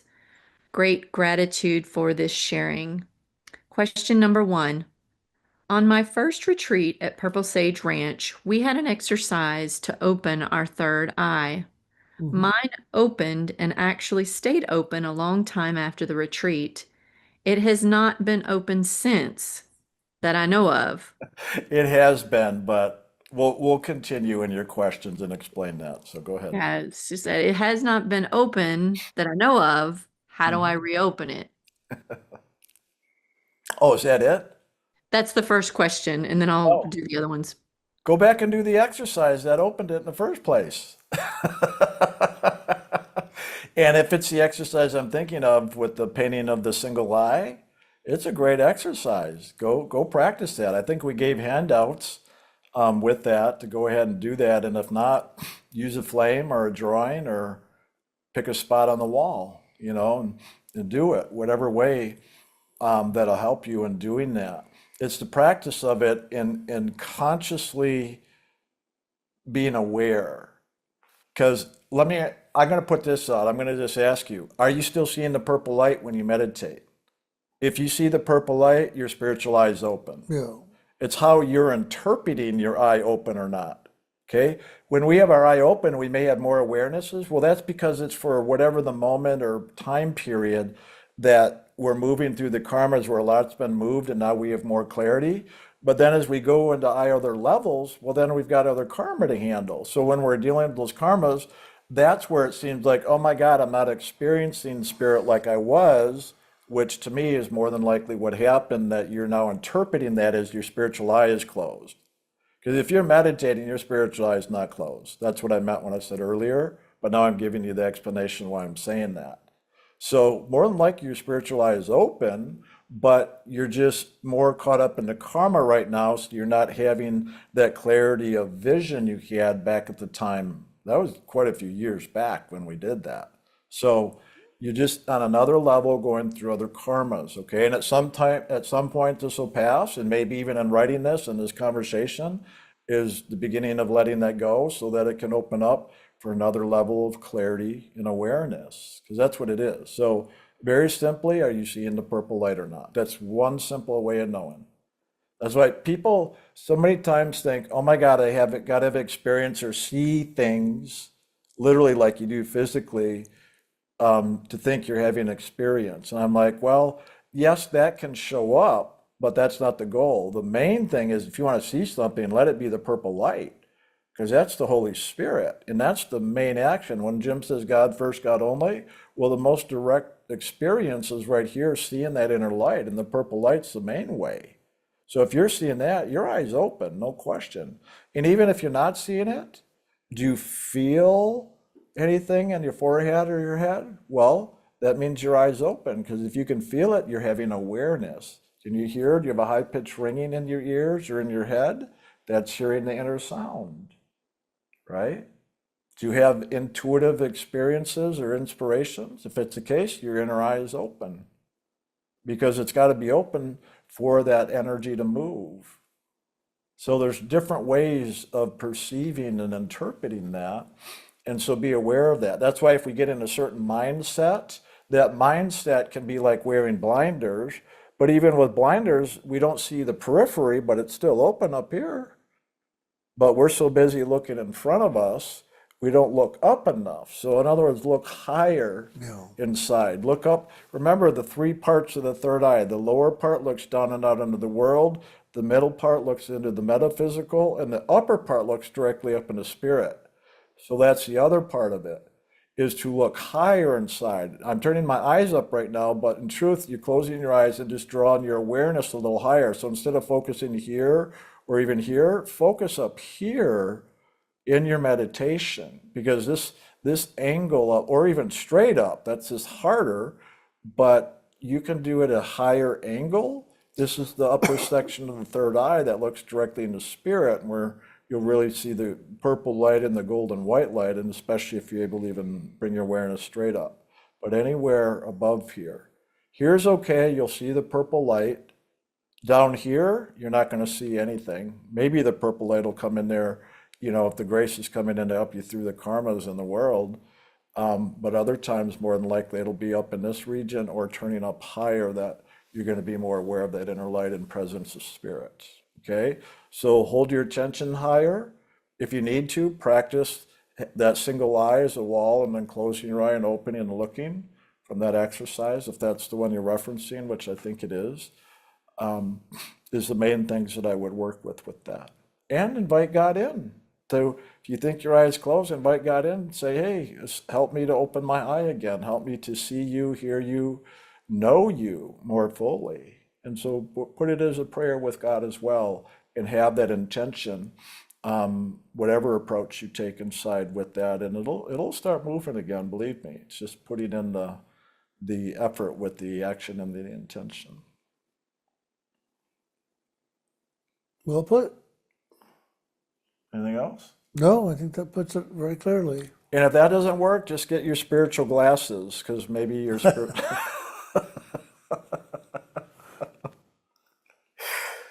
Maybe the vision is just a little blurry. I don't know. Or you're looking in the etheric realm where it's just dark, Yeah. which is actually possible.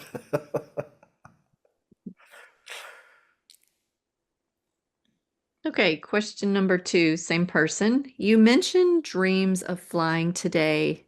In the fall of 1976, I had a very vivid dream that I was flying maybe 200 feet high with my arms spread over the lake house of my in-laws at Lake Conroe. And with my breath, I was making a heavy snow over the entire property. That is the only time that has ever happened, but it was so real that I have never forgotten it. Does that have any meaning? Go ahead. Okay. Did they say with their breath, like their Yeah. breath? Yes, as she was flying, and with my breath, I was making a heavy snow over the entire property. Yeah. So snow is often symbolic of spirit, the soul realm. Okay. So if you're breathing and the snow is coming out, to me, that's you sharing your loving. And so through that breath, through if there were prayers you were doing, if there was thoughts or intentions you had of expressing your loving, or even if you didn't have that, but it was an experience that's coming directly from your soul.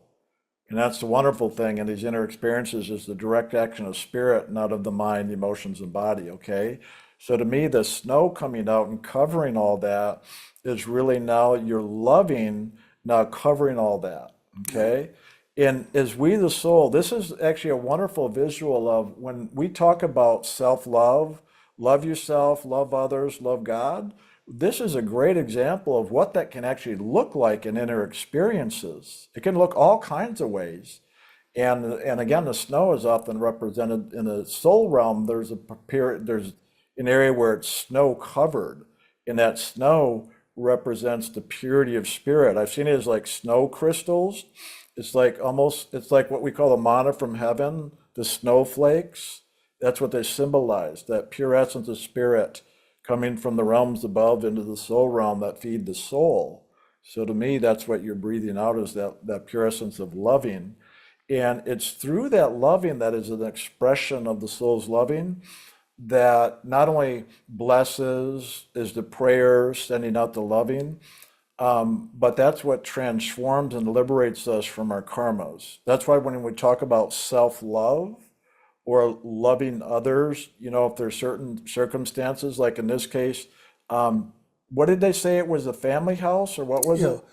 Her, Yeah, it and was a lake house of her in-laws. Okay, well, there you go. So that's where karmas would be. That lake house of the in-laws can be like inside of yourself at the time, there might have been something karmically you were moving through with the in-laws. And so you're loving now, you were putting across through your consciousness and through your experience with the in-laws and their consciousness. So as you breathe loving into it all, that's what transforms the karmas and frees us from the imprisonment of those karmas.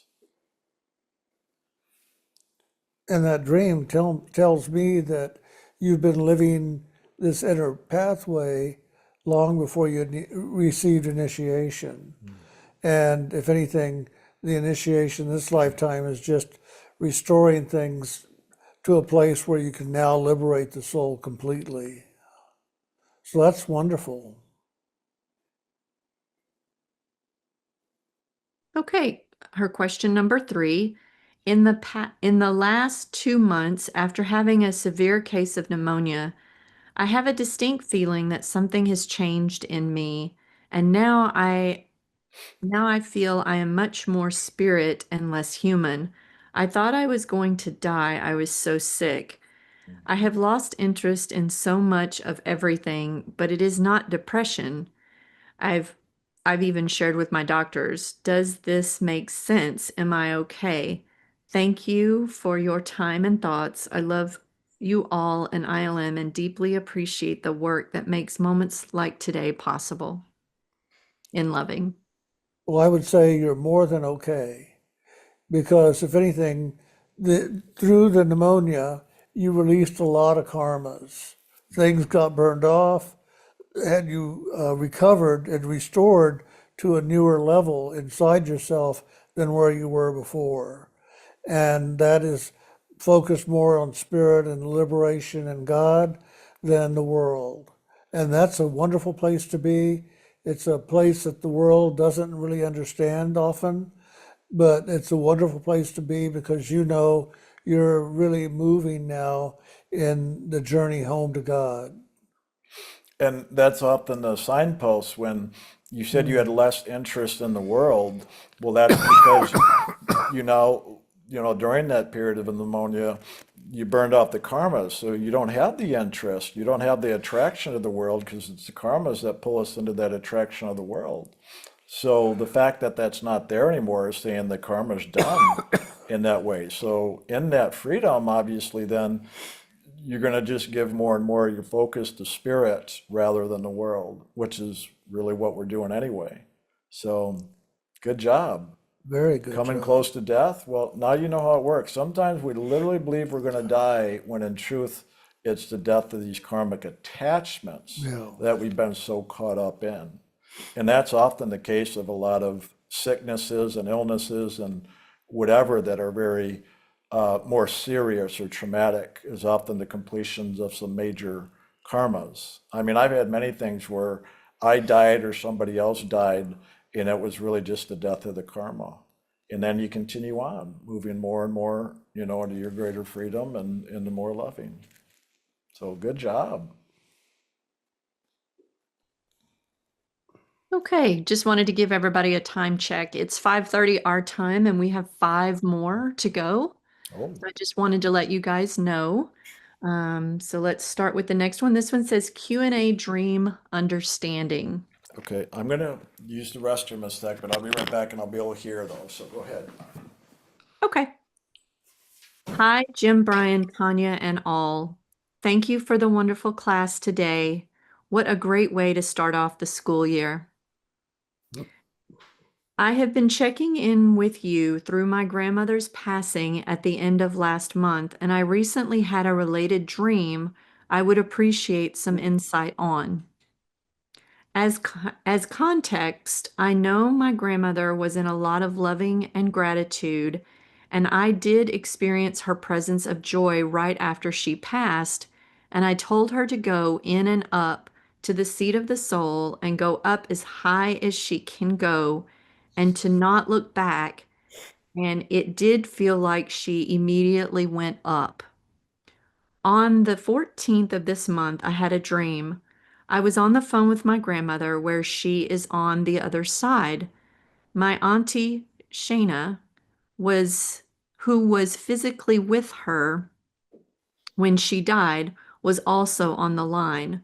My grandmother was telling me about her life and it sounded like she was going about life on another level higher up to do the rest of the work. She seemed focused on making sure that things are taken care of. Seems like she understood why she was there, or excuse me, why she was where she was and had gratitude. I asked her if she heard me when I told her to go in and up, and she said yes. I told her how I felt her presence there, and it seemed like she went up, and my teacher Jim told me you did, and you chose to go up into the loving of spirit rather than back for another life. I wanted to ask her if she was still in the loving because it seemed she was slightly disappointed about having more. The image I was getting of was not very clearly, where she was not very clear, but it seemed a bit dull and industrial and tan, brown, gray tones. In the dream, she asked about Jim's insight at one point. Any insight and clarity you can provide would be a great help.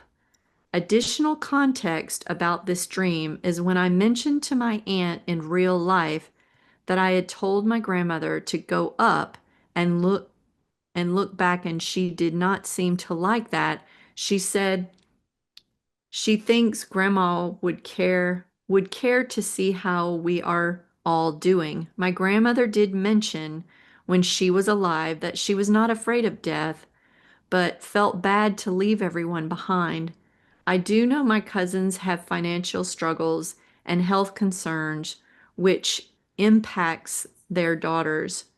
Directly after that dream, I had another dream about someone making it seem like I could get free lunch, but it turned out to be tricky to get and cost money, and I had to go further.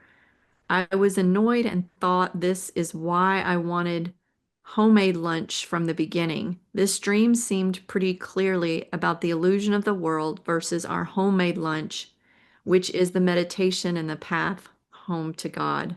Much loving and gratitude. Good interpretation. Well, you know, when we are an initiate and our relatives have the opportunity to go higher, it's really up to them as to how high they can go. Some of them will go up towards the higher mind. Some I've seen actually enter into the soul realm for a moment. But most people go up, and it's usually like a school setting or an educational system or a monastery or a convent where they can be spending more time in class settings or in meditation settings to go higher and to learn to let go of the world down below and to hold their focus more on the higher. So your grandmother went to a place that she could relate to. If she'd gone too high, she wouldn't be feeling connected or a part of the situation. So she went as high as she was comfortable with. And that's why it's the colors and all that you talked about. It's what she was comfortable with. But it's a school that she's in that is ever helping her to learn more about focusing higher and higher and letting go of the world below. She hasn't let go of the world below yet, but she will in time because they're going to be working not diligently but consistently with her to really keep her focus on God and the higher realms. So she's doing good and she's moving higher little by little, but that's how it works. Oftentimes it takes a while for everybody to finally get up to a place where they can liberate, or they'll get up so high and then they realize I just need to go down and reincarnate again and get initiated directly so I can get out of here.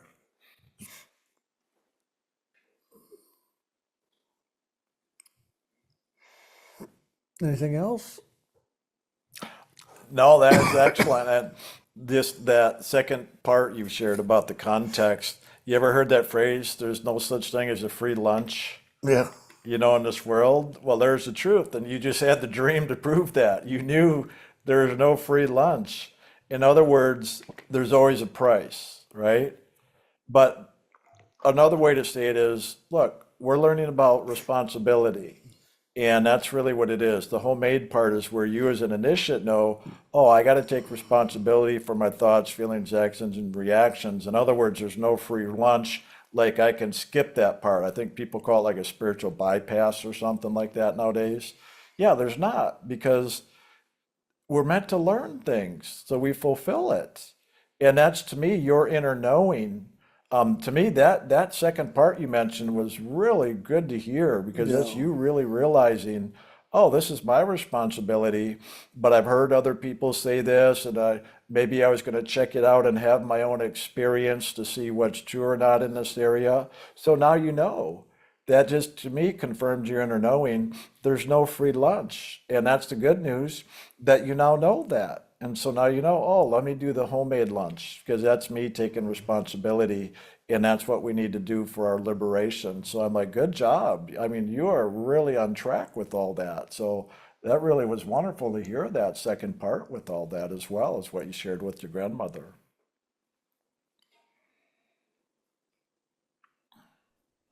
Okay, next one is called Circle Cross. Howdy. Howdy. Thank you for your amazing talk, Brian. For me, that was the most direct, condensed, You're and welcome. best description of walking every level of the path. As you described it, I could see examples over the last 40-ish years of every level of experience and learning. And Cool. along with Jim's talk, why the meditation is so important and the loving of self is so important. Couple of inner experiences that I would like more explanation of, please. Number one, at the Midwest class and this time when you guys were doing the guided part of the meditation, I heard guidance for giving, and it's for giving, and receiving, loving with God. Normally, I've seen that up and down the white column, but the last two times I saw this like ring of white light that would come down from God and then circle through me, then back up to God. It was the circle of loving white light going around. It seemed to be more in the vertical plane or y-axis plane. What is that, and how is that different from the column? To me, it's the same thing. It's just a different experience of it. And sometimes we have no idea why it comes differently, but it does. It's doing something spiritually. But to me, it's the circle represents fulfillment for one. And really, a lot of the core of God, when God created, it came, the first thing I saw come out of the heart of God was a circle. And to me, that's the circle of life, the circle of fulfillment. All things come out of God and all things return to God. So to me, part of that, you experiencing that coming in, is just like Jim's talk today was a lot about fulfillment. To me, that's showing you now a level of fulfillment. Because like if I heard you, I think you said you've been doing this like 40 some years or something. So to me, like, wow, okay, you've done your 40 years of wandering the desert with the Jews, you know? You're ready to go into the promised land. That's the circle of fulfillment. And it's a white light ring. That's to me the purity of spirit. That's letting you know the work you've done, you've worked yourself into the spiritual realms and that pure white light from which that comes. And so to me, it's one showing you that fulfillment. Like if you were to die today, you're there, okay? Wonderful place, obviously. And before you had the reference of the column, well, yeah, it can come down. That's what this is kind of like. If you want to say a pure version of the elevator Jim's talked about, like you can literally have an experience of going in an elevator and it lifting you up to the different levels. Yeah, that's what it looks like often in the physical creation through the realms up to the etheric. Once you get in spirit, it looks different. That's where it's more like a column of light or a ring of light, like you're sharing. So me, one, the ring of light can come down and it's helping to continue purifying our consciousness as it comes from above and down over us, through us. It's continuing to purify us. And in that purification, it's also lifting us and really in that purification, transforming our essence more into pure spirit, even beyond the soul level, which is more of a golden light, right? So to me, this is part of that action of now the soul's journey continuing into the real pure realm of spirit beyond the soul realm, okay? So to me, that's what I'd share. Why it was just as a circle light instead of a column, I really am not sure about that part. Maybe Jim has something more to add on that, but everything else I said to me is been my experience with spirit like that. It is just what it is. There you go. It's what it is. It's in the moment. It's how God is working with you. So let God work with you. There's no trying to figure it out. Sure there is. Well, all right. I'm doing commentary on Jim's sharings today. So I would just be grateful that you're having those experiences and how God is doing it. I mean, it's wonderful that you're having those experiences. That's absolutely wonderful to have conscious awareness of it. Blessed right it is. Notice it said blessed instead of damn right. Uh-huh. For the elevator, I would have said damn right it is, but for that, blessed right it is. Thank you for sharing. That's really awesome. That's the really good stuff beyond the good stuff. Okay, her second question, it says, at some point of the guided meditation today, I did a Catholic cross. It just felt so alive, and I'm wondering if she meant I saw a Catholic cross, but I'm not sure. It just felt so alive and normal. It's not something I've ever done in my life. What is the truth of that energy in motion? It's not just a symbol or a drawing or a sculpture or carving of a cross. It's an energy, Yeah. experience of energy and motion inside. So glad to be back in school in the school year. Much loving and grace to you always. Yeah, that whether you did it as the cross like that or you saw it, either way, it doesn't matter to me. That's the Christ energy. Okay? The Christ energy is really when we move into our soul consciousness. I've had this multiple times where not only when I've had the experiences where I'm really in my Christ consciousness, in my soul awake, I find myself often put my arms out in a cross. And whenever that happens, the energy of the Holy Spirit fills me up and moves me into literally like a Christ form, the cross.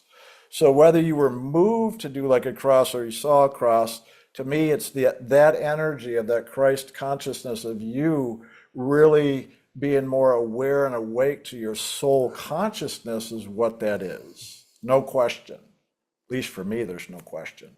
Again, I don't care if you made the symbol because that was what present or you saw that. Either way, that's the energy of the soul awake. That's why we say that Christ consciousness is the awakened soul, right?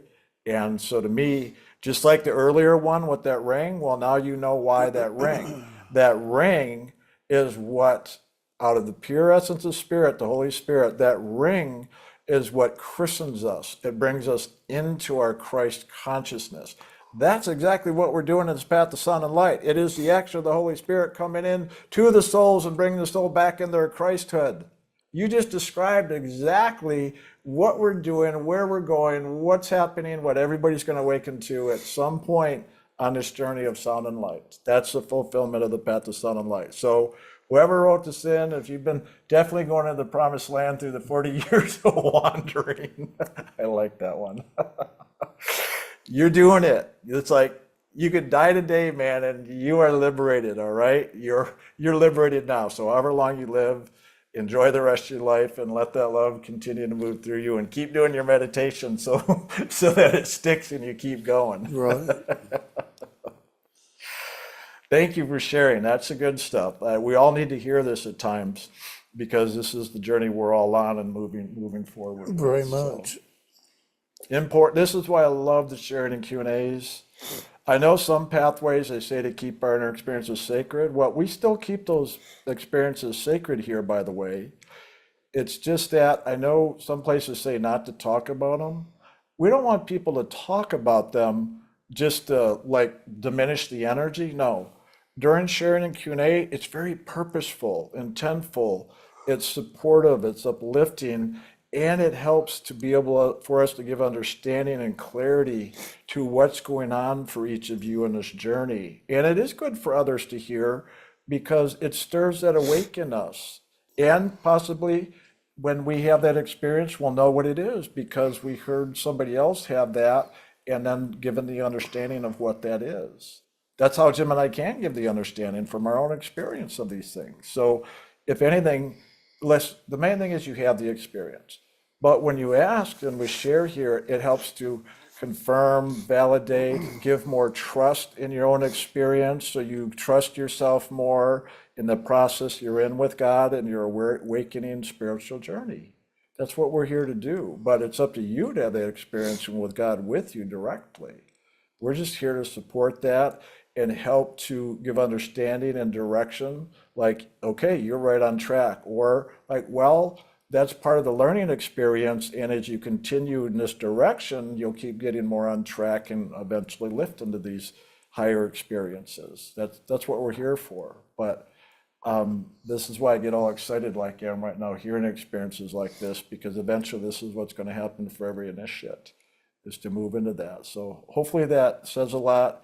And I appreciate it because it really supports all of us into coming to a greater understanding and awareness of this journey.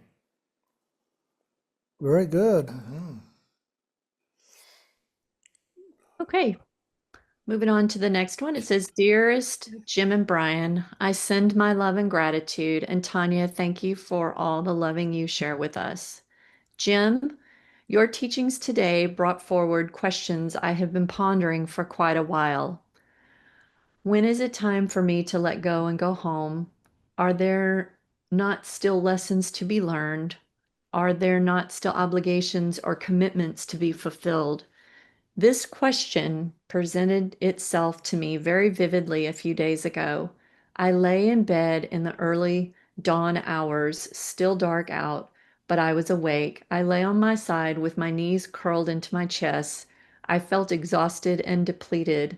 I fully felt and visualized myself as just bones covered in skin pulled into a curl.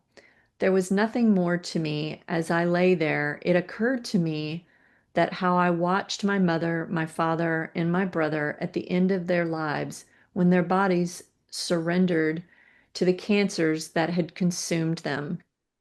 As I often do, I was talking with God as I began to come awake. I said, I want to come home. I don't want to be here anymore. And then I truly felt that I was given a choice. Do you want to come home now, or do you choose to stay? To stay and care for your husband as he nears his time, to stay and help others. I responded by saying, but mom, dad, and my brother all said they were through and wanted to come home. Why can't I say the same? And an answer came. They, in capital letters, surrendered when their bodies were depleted. Yours is not. And as I then saw things a little differently, what if my mother had cooked a fabulous Thanksgiving feast all day and laid it before me, only for me to say, no, thank you, I don't want it? What if on Christmas morning the gifts my parents had worked so hard for were put before me and I arduously turned away and say, I don't want it? Am I not doing the same to God, who has laid out my good health, the beauty and gifts the world still holds, and just shrugging and saying, thanks, but I don't want your gifts? So to how do I balance these two considerations? Thank you for your help in understanding, to paraphrase Hafiz, this beautiful calamity called life, in loving gratitude. That's a good one, but I want you to start on this one, please. Well, let me put it this way. The Lord of this creation has a file cabinet on each one of us that are huge and full of unlearned lessons. But God had just a small portion of that file cabinet that we needed to really learn to get complete. But even when we have learned all that, the Lord of this creation is ever trying to keep us here to do more, to do more. You got to do this. So I would say leave it in God's hands rather than your hands. If God says to stay right now, stay. But if He asks you to stay right now, once you have liberated the soul, then He's asking you to stay to assist others in whatever that part of their journey is. And not to just run away from here. Don't run away, walk away when God calls you home. And it's a big difference, because if you run away, you still have a connection that may call you back into the world to live here once again, because you didn't really fulfill everything that was to be fulfilled. You may have fulfilled your karmas, you got your lessons learned, but God also has a plan for you. And it's called now live God's plan to its fulfillment. I hope that makes sense. I I know I'm going to talk just because I usually do, but I just want to back because Jim just answered everything I was going to say and more. Um, that's the key right there, though, because we have our own personal preferences or our personal will, and it often comes out of our belief systems of what we think we should do or what we think we want. But again, that's why I say what we think. I had all kinds of things I thought I wanted, but when I chose God first, that changed because I turned it all over to God and my life changed, right?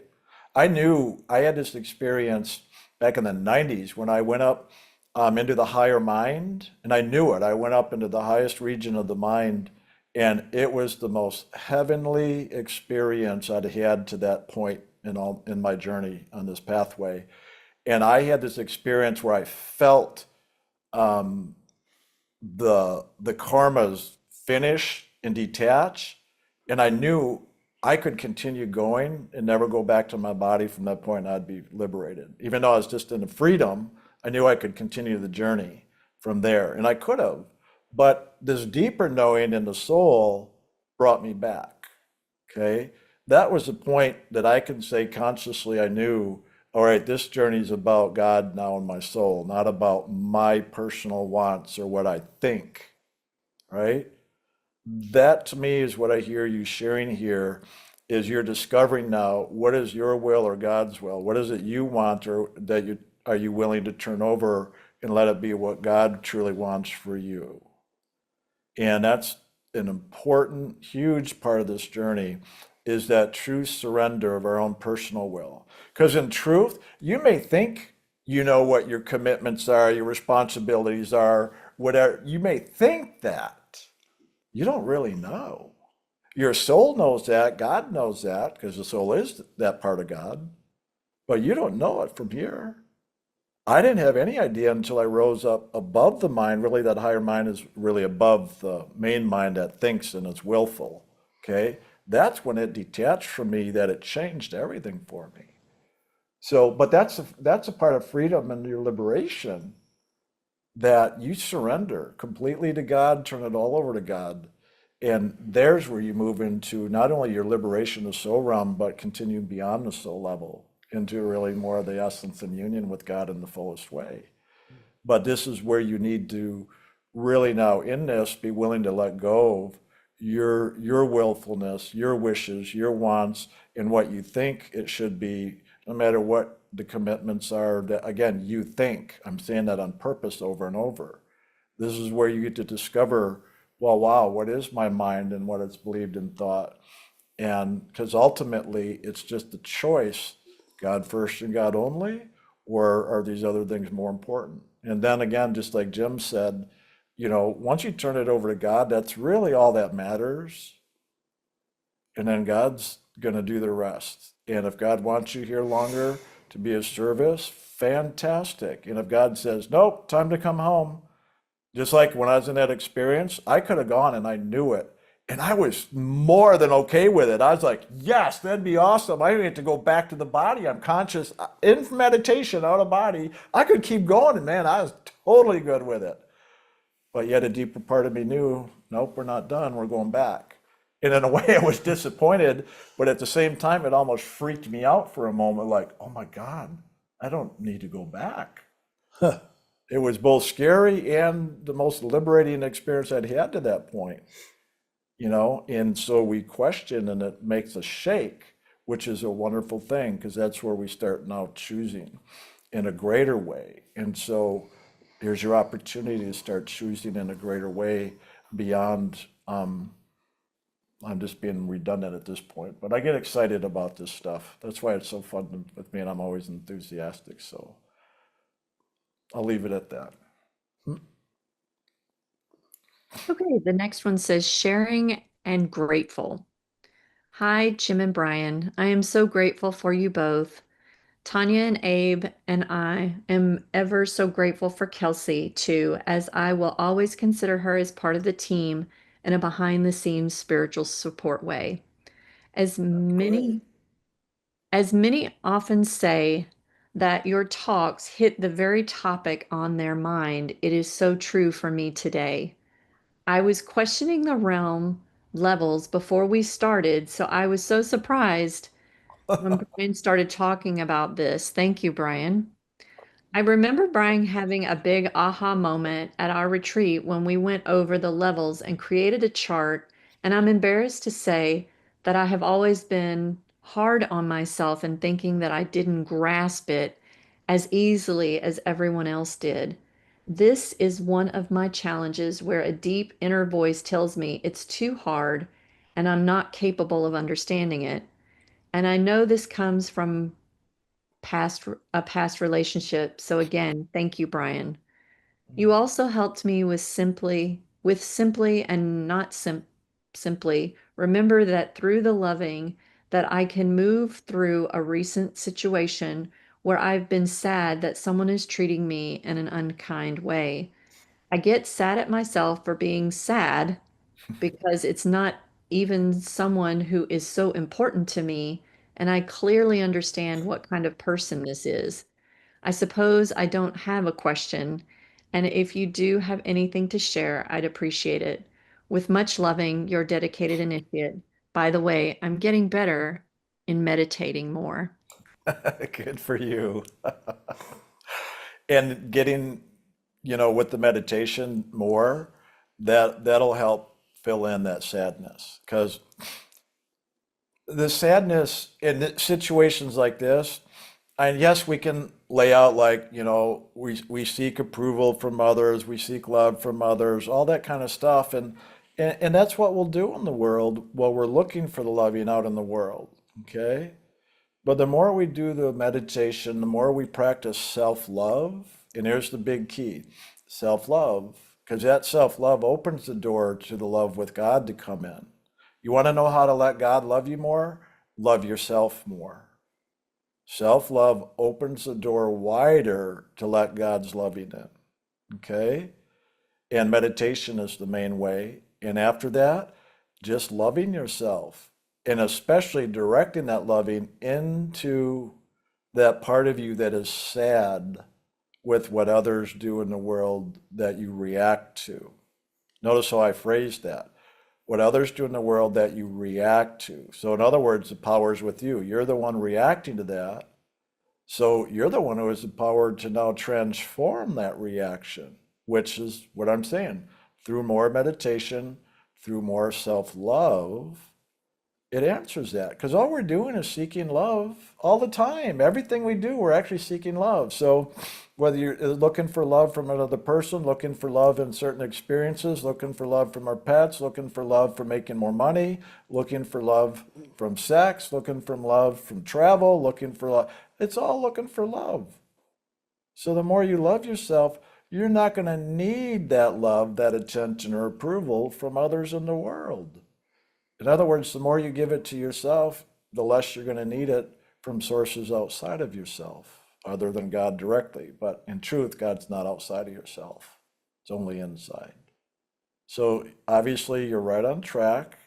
And this is just, if anything, another reflection and awareness in yourself to now keep practicing even more so what you've been doing all along. And those are good awarenesses. That's why I don't look at any of the stuff as a negative or a bad thing, ever. It just lets me know, oh, here's where I can direct my loving more so that I answer and fulfill that within myself. And that's really what it all does. That's why I say karma is an opportunity for learning. But the learning is really just letting us know where we can direct more of our loving. So it's really about awareness and awakening. It's not really about learning. It's about awareness and awakening. So you're awakening to know where you can direct your loving more to fulfill and to awaken that part of you. So it's all loved and there's nothing lacking. Sadness is just letting you know where you're lacking love. And that's true for any of us, no matter what the situation, circumstances, or anything. Okay? So thank you for your sharing. I love you. We love you. God loves you. Now let it in and love yourself. Boom. Anything else you want to add? No, that's beautiful. Okay. I feel a very sweet essence with whoever wrote this. Yeah, So it's you very did. nice. Very much. Yeah. I feel the sadness is more of a gentle, sweet, nurturing, loving. By expressing that, you're opening to receive that loving. That's literally what I feel in this. That's why it's really nice for me right now with this. Okay, this will be our last one for the day. Aw, I'm really loving this. I'm in the roll flow with this, man. I guess we are just after 6, but okay, I don't care about time though. Okay, dear Jim and Brian and Tanya, I am so happy to see you. What a beautiful meditation this morning. Thank you. I fell asleep during the talk and was dreaming I was driving and walking around with my son's father and listening to a talk in his truck and then on my phone as we walked around. I was listening intently but kept trying to pause it or turn it off when we went into a store and I was talking to a cashier to buy a cozy cotton comforter with the outer space printed on it. But the talk wouldn't pause, and even when I turned the phone off in my dream, in parentheses, the talk kept going. I was amazed and also grateful at some level that I couldn't turn you guys off in my life. Now I know it was because it was this live talk right now that I couldn't pause it or turn it off. If that means anything, please do share. Go ahead. It means that God's going to do his work no matter what. You can, try to stop the talk for a minute. You can avoid, you can look away, you can talk about other things to other people, but God is going to continue bringing spirit to you however he can in order to support you in your journey. And that's really good symbolization, if is that a word? S- yeah, it is. Um, the comforter. You went in a store and bought a Yeah, comforter that was that's, like outer space. Well, that's what we call the Holy Comforter. yeah, the That's spirit. literally the presence of the Holy Spirit that you got. In other words, you were getting the Holy Comforter that literally comforts you, but it's the blanket of loving. And it's the loving of the Holy Spirit that is God's grace that comforts us, loves us, and supports us through all of our karma. So what you mentioned earlier was the karma, the Son, the Father, all that. But here's the loving coming in through this talks nonstop, and then the comforter to support you and comfort you through whatever the karmic lessons are. And eventually God always wins out. And to me, that's what I hear with the you can't turn the talk off. Yeah, because God's going to win no matter what, and all the other stuff is temporary and it passes. This too shall pass, in other words. Because often when we get married, when we have kids, that's where we look for our loving to fulfill us. So, when there's a separation with the partner, when the kids grow up and they're out of the house, all those things, it's like we feel like a separation from loving because that's where we put all of our love and expected love in return. So when it's not there, we often can feel now a lack or an emptiness or a hole in our life, however you would describe it. The good news in that is that now there's a space to fill it with spirit, and that's what's happening. The nonstop talking and getting the comforter. You're filling it with spirit. This is how you make God first, God only. And that's why I love these sharings because these inner experiences, and I'm so glad so many of you write in and share these things so we can help bring understanding, if anything, so you really embrace it and it supports you, but we all get to learn and understand, the symbols and all these experiences, whether they're direct or indirect through symbology, it's there as a wonderful message from spirit letting us know what's really taking place inside. And I know a lot of times it can seem confusing, like, what does that mean?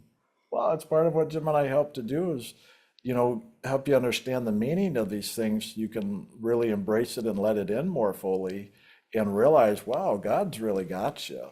God's loving you, supporting you, and vice versa. You're loving God and supporting yourself in your journey and these experiences and dreams and symbols, and all you're doing is showing you that, the truth of all of that. And that's why I love that we share often a lot of the interpretations and the symbols and that, so you guys understand for yourselves, because this is your experience. We're just helping you to understand it and encouraging you to keep continuing on the journey, because you're all doing it. Literally, every one of you right in, you're doing it. And that's why I'm like wired today. I'm You like are. enthused because all the loving is just fantastic. And I just so love and appreciate everybody writing in and sharing. And I'm so happy we went past our, ending time that we shoot for. I know how everybody loves going past time. I do. To me, it's my joke and laughter, but it also shows all the loving and participation. And I get so much fulfillment out of this personally myself. So that's my way of saying thank you, everybody. I love you all. I'm so grateful for literally the opportunity myself to get to participate in all this and have this experience. Very good. Very nice. There is more to this. Oh, okay, cool. All right, yay, more. I thought that's the end. No, she does have some questions. That was just the first section of it. So Awesome. the next part, she says, what I want to ask about is a few things I saw in meditation last week. I've been enjoying a guided meditation by Jim in which he has us go one by one, the physical, the astral, the causal, the mental, and etheric bodies at the seat of the soul, filling them with white light and letting go of disturbances and illusions, and then aligning with the other bodies. Last week, after doing this, I was surprised to become aware of what seemed to be something like a whip or a piece of ribbon or a short one cracking repeatedly on the right side, kind of in my inner hip socket or groin area. And a couple of days ago, during the same meditation, I got the impression that my physical body was kind of gunked up, but the other ones not as much. And later in the meditation, when we got to the causal body, it came to my awareness that the body was actually fully beside the others, which were nested within each other and aligned. Facing my bodies, the causal body was on the right, which means if I was standing in the bodies, it would be to the left. So I don't know if right/left means anything here. I looked and said, "Oh, I'm beside myself." Very cute. That's funny. Literal, yeah. I have always Oh taken my God. quite a long Spiritual humor. Very cute. I have always taken quite a long time, even now how I feel, even to know how I feel. And it wasn't until my 30s I started to be able to name subtler versions of my emotions. And my third chakra, which, if I remember correctly, has some relationship with the emotional level, has Yes. seemed to be in some kind of process for the last few years. So I guess all of these pieces match each other. Any insights you have to share about these things will be greatly received and appreciated. Thank you so much for my beautiful, lovely teachers and the ILM family. You want me to start? Yeah, go ahead. Yeah, I love that. Thank you. It's almost getting a little confusing here in some of what in there in the moment, but and I say that on purpose so that we also don't get too caught up in the details and get complex. But to understand, like it says, the aligning the levels of consciousness, that part was clear, so a lot of that, like I'll take to where we laughed was standing beside yourself, you're beside yourself, is that as you go through the levels like that, and as you mentioned, in subtle ways, getting more aware of the emotional, components, or emotional body, that you start to see these different aspects of self. And in that awareness from being more of an observer, you get detached, and then that allows the loving to flow more freely. And it's the loving that brings things into alignment. So a lot of the meditations like that are about opening each level to allow the loving in so the loving can bring those into alignment. And in that process of allowing the loving to bring us into alignment in all those different levels and bodies and all, that as that loving flows, it can also reveal or bring to our awareness those things that are, I don't want to even call them out of alignment, but that can cause the misalignment. But those are the karmic lessons. So if we're paying attention, like you are, obviously, that you can begin to have the awarenesses. And I always like to say where you can focus the loving more, because the loving is what does the work. But our awareness and being with the loving, doing the loving, experiencing it, then helps us to move through the karmas and fulfill them. And that's what I hear you sharing, that, and that's the point of it, is that I mean, the real point is just the loving itself. But in that, as we're learning those lessons, as the loving reveals it to us, it gives us the opportunity to come into greater understanding, compassion, and literally the different aspects of God to practice, like forgiveness and acceptance and whatever we need, that's part of our fulfillment here. So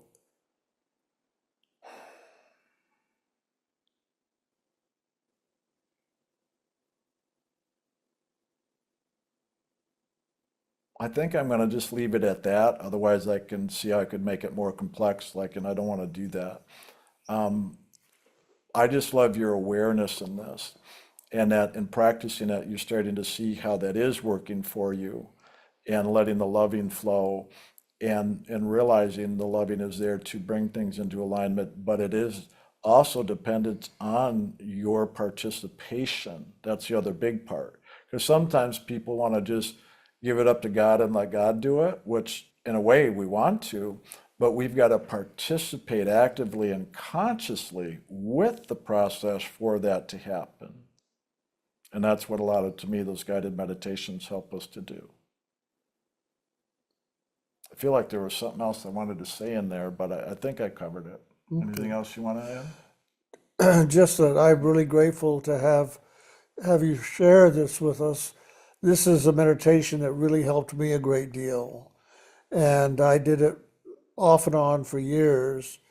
And I did it often when I could feel like something was out of alignment in my consciousness or with my system. Just it helped me physically, emotionally, mentally, and it helped me spiritually to just feel that alignment. And if it wasn't aligned, I could go in there and begin to work it to alignment again. So thank you for sharing that. I think I might go back and do that again. And I'm so glad you're doing it and having experience with it, because that means you're paying attention. You're giving it focus and awareness. You're not just running through it to get it done. And that's a big difference. Doing it with conscious awareness can make all the difference, because then you do wake up and you do become aware on different levels of yourself and the world and creation. So congratulations, keep moving forward. You're doing it.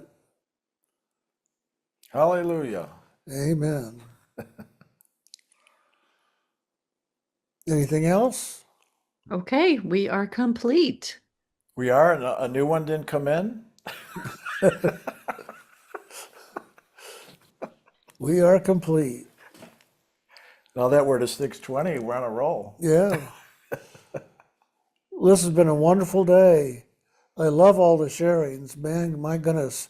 All you are just having amazing experiences and awarenesses and growth. And thank you all for sharing so much.